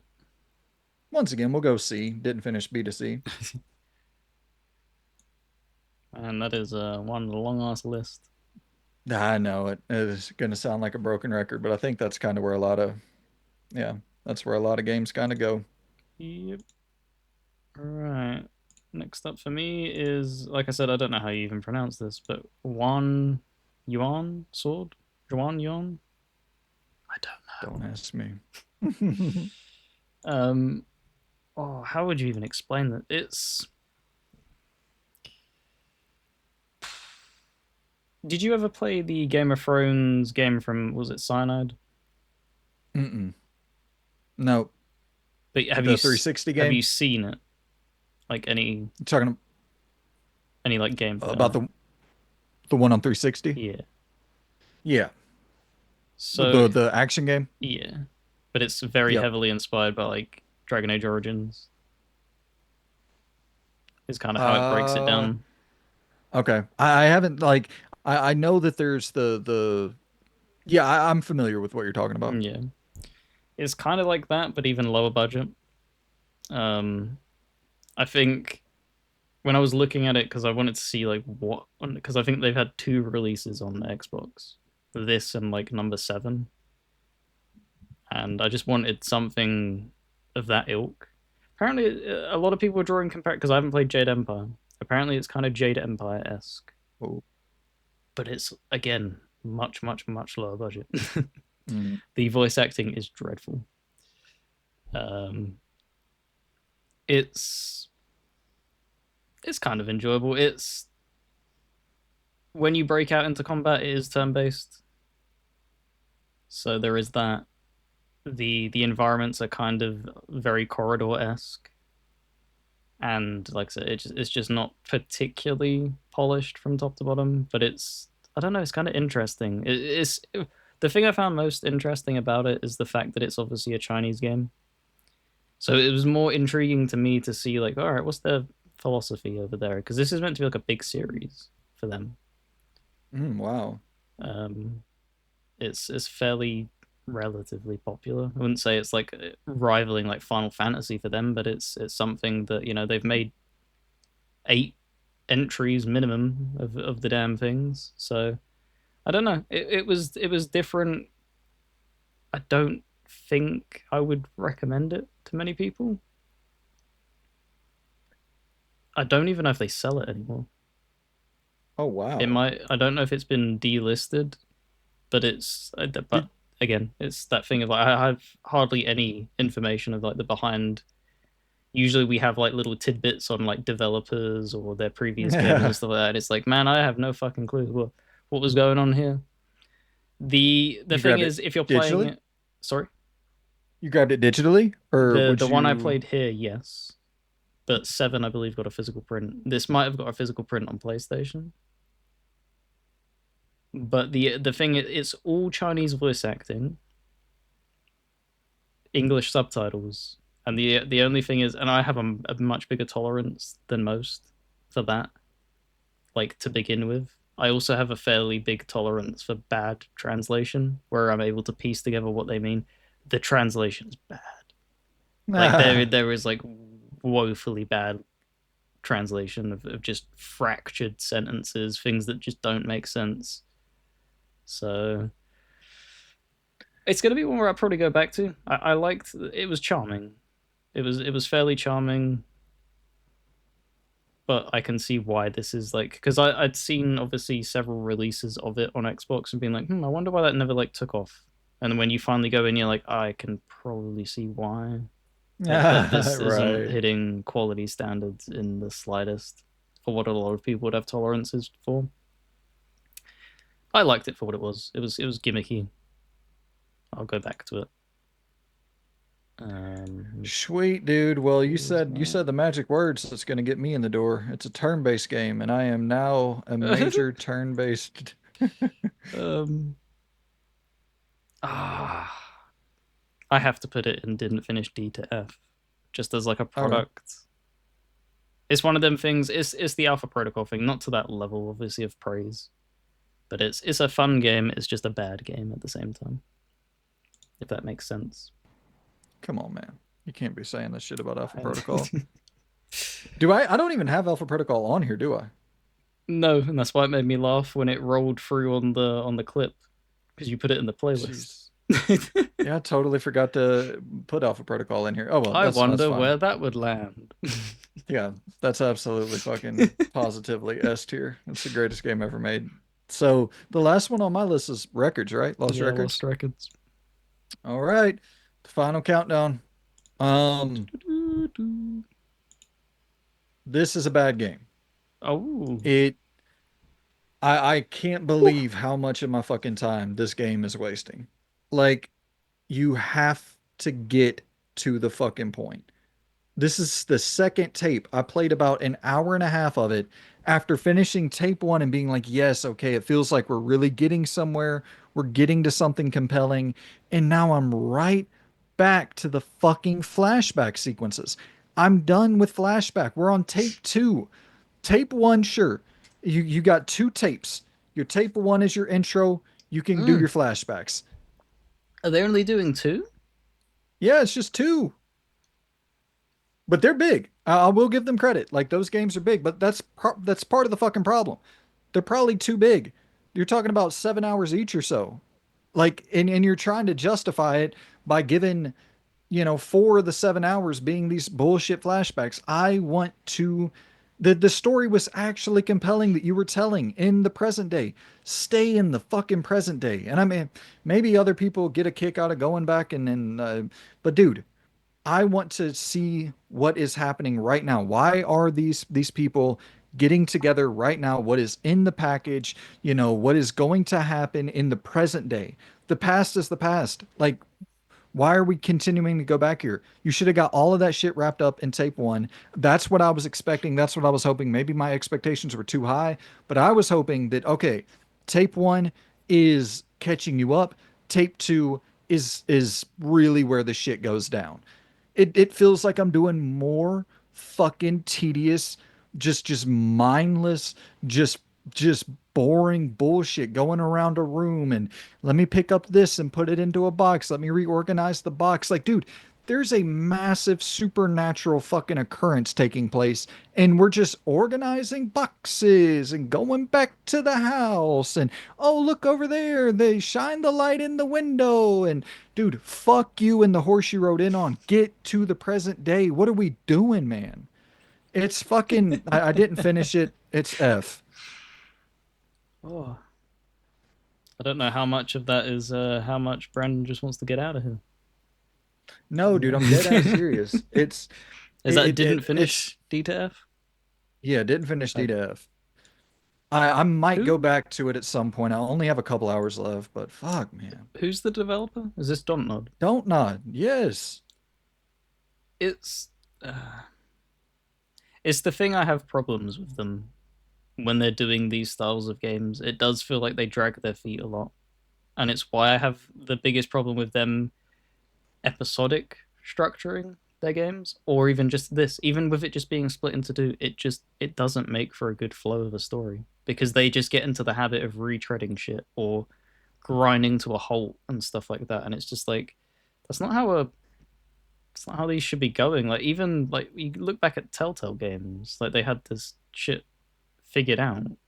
You'd have a slow little ramp in the beginning of the episode, and then it would climax to something, and that was the kind of thing. And then you'd get to the ending finale bit, and it was, for the most part, stakes high.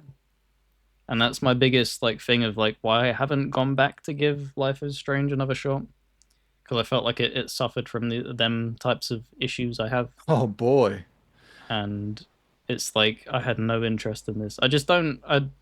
It's the thing of like I know we said about give devs a chance and stuff like that. I think their DNA I just don't find appealing of how they make games. Yeah, well, it's the crazy thing where it's like they made fucking Banishers, you know what I mean? And like it's they made that Jasant game. They Vampire. make good Vampire, yeah, they make some good shit, but like this specific, because I love Life is Strange 1 and 2, but this is not even close, dude. This is not even fucking close. Uh, I do not, yeah, this, I can't believe we're doing flashbacks in Take Two. And like, I've played probably an hour and 30 minutes or so. An hour and 10 of those minutes are flashbacks. Like I can't do it, man. I will not fucking do that. It's insulting my time. Um I mean Right. and I'm not trying to be overly dramatic here. I might go back and have a totally different opinion on it whenever I'm not playing other games that are Ah, distracting me, but that pissed me off, dude. It literally felt like it was just throwing away tape one and just going right back to the thing is though, and you can obviously tell me if I'm wrong here. The way I'm gathering them thoughts though is that obviously you have turn-based games that you've had that strong feeling for, that wasting my fucking time kind of thing. So when you're coming off of a month where Claire doesn't really feel like it's wasting her time, and they're doing that, that it becomes even more polarizing, wouldn't it? Where it's like, what are Yeah. you guys doing? Like, if this turn-based game doesn't feel like it's wasting my time that bad and retreading crap, how are you guys doing this? This is not a good showing. Well, yeah, and it's a genre that I love. I Yeah. love the choice-based, choose your own adventure. I think their character modeling is great. I actually think the voice acting is incredible. I think that the writing is decently strong. Like I like a lot about this game. I just will not fucking keep doing these flashbacks. Like everything that's interesting about this game is the present day. Everything. I everything. The and maybe that's once again, it's a preference thing. I hate flashbacks. I just hate them. I Oh, fucking what as hate them. like a mechanic? Yes, I can't stand going back to the past whenever we know what's here in the present. There's nothing Ooh. about if that character lives or dies that matters to me because I know based on what's here in the present. Like Oh, yeah, okay. that's and I know that's just a me thing, but it's particularly frustrating with this game in specific because the present is actually interesting. So it's like, let's stick here. But maybe other people don't feel that way. But that's why preference is preference. F. Mic drop. Boom. I will be leaving it off with a fairly positive title, so don't worry, everyone. Not the most amazing thing in the world, but the hell was it even called? Story of a Gladiator. That's a good start, isn't it? Doesn't even remember what it's called. Well, what's the name? It's a great game. The name, though, So how would you explain this? Kind of like Castle Crashers esque combat, but it's all just arena combat. You're not going forward through levels. It is just you're fighting hordes and hordes of people, slowly getting more and more stronger, getting better weapons and stuff. It's really cheap to get. So this is why it's like I'm giving it a lot of like free passes because this isn't something where they've like asked for like 50, 40. Like this is something where it's like, I don't know, less than 10 kind of thing. It technically has a story, but it's just there. It's not doing anything. And I don't know, it's just the type of thing where you could probably play this for like 20 minutes each night and just chip away at it bit by bit. It's not something that would be the main title that you would play. I don't think it has that much pulling power and demanding of your attention. But it's I don't know. It was a fun little shake up in between these other big heavy hitters, and I think I don't even know who the dev is, but if they make games in the future, just add a little bit more variety, I'd say, yeah. and a little bit more complexity in like the gameplay stuff because it is kind of it's very easily abusable with it all being on that kind of castle crashes because you can just stun lock the enemies a lot. Hmm. So I don't know. I enjoyed it for what it was. It wasn't a title that I think that's the closest thing to with what you was talking about, where you dip in, you know exactly what it is. I don't know if I'll be dipping back into it. It's like, all right, I've seen your ceiling kind of thing. So I Right. maybe I uh do what you say that you do as well. A lot of do's It's in that. it's it's I like doing that, man. I like kind of dipping in, seeing what you got, and then not even saying what you got is bad, but it's just like, cool, I get it. Let's see what else someone else has. Yeah. I think it'd be a didn't finish B to C, and if I was to like give a direct, it would be like it's clinging on to that C. It's not like in the higher echelons of that. But that is that. That is a we when we usually do our rankings and stuff, it's usually a fairly like pointed. Like you have a few at the top. It's very skewed towards the bottom this month. Like negative? I wouldn't say negative. There's a load of B and C's to the Oh, bottom with okay. the didn't finished thing, and I don't know. I there's mean, no A's or S's of finished. yeah, but we got one. We got one. I think we We got. I know. think we got We one. we Yeah. know. We know. But I think there's a lot of B and C tier games. Like I think most games are B and C tiers. I don't think most games are S and A, and I don't think most games are like D and F. Well, I shouldn't say that. I most games that we're gonna play, most games that actually release probably are D and F tier. If we're being totally real, like the stuff that comes out on the like Steam store and like those are mostly all bad. Um, Especially like the Oblivion. AI. Ah, taking a jab at it. No, Jesus. I'm joking. I, I I actually did play an hour of that. I really it's that's a fucking great game, man. That is a great video game, but It's getting a lot of positive not buzz. not enough time in the world to play so many great video games. But we hope y'all are out there playing and enjoying some great video games and hit us in the comments down below. Let us know what great video games you're playing and what is the greatest of the greatest in the month of April. May is looking to be even more stacked. You also got The Last of Us season 2 and you got Andor and you of course you got WWE LFG, which I it's fucking ridiculous. It's been a lot of TV for me. There's WWE's new reality television show. Fucking bought it on YouTube. That's like it's What's every the Sunday. pricing I like on that stuff? bought it for $20. Not bad. Not bad.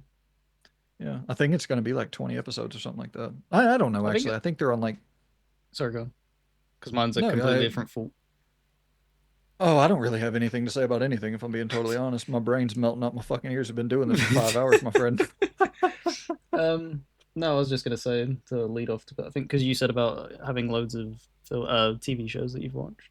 I haven't really been doing that at all, but I did order. Fuck, what was it called? What's that new Alien film? Newest one. Oh, Romulus? Yeah, that's arriving tomorrow. Big Fuck yeah. Alien guy. So even when it's at its worst, I don't mind it. So, but I heard it's pretty positive. Yeah, but So, definitely let me know the next time you when you watch it, we can have oh, have a you little seen it? game and ramble. Nuh-uh. Ah, okay. That's what I'm saying. I want you to tell me, and then Okay. I'll make my decision. You can inform my decision making and my purchasing behavior, my friend. But yeah, we can have like a little ramble about some TV and movies and shit. Uh, well, not movies. I don't think I've watched them. I do want to go see that Sinners movie, the Michael B. Jordan Western fucking Oh, I've seen, yeah, horror. I haven't seen anything on it. I've seen GIFs of it being made. When you like Yeah, scroll through Facebook responding to people and it's like, what the fuck is this?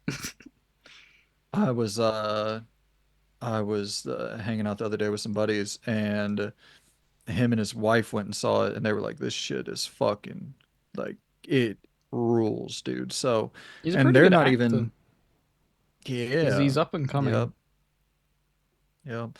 I liked those Creed movies that he did. Mm, Obviously, him as was it Killmonger in Black Panther was mm. solid.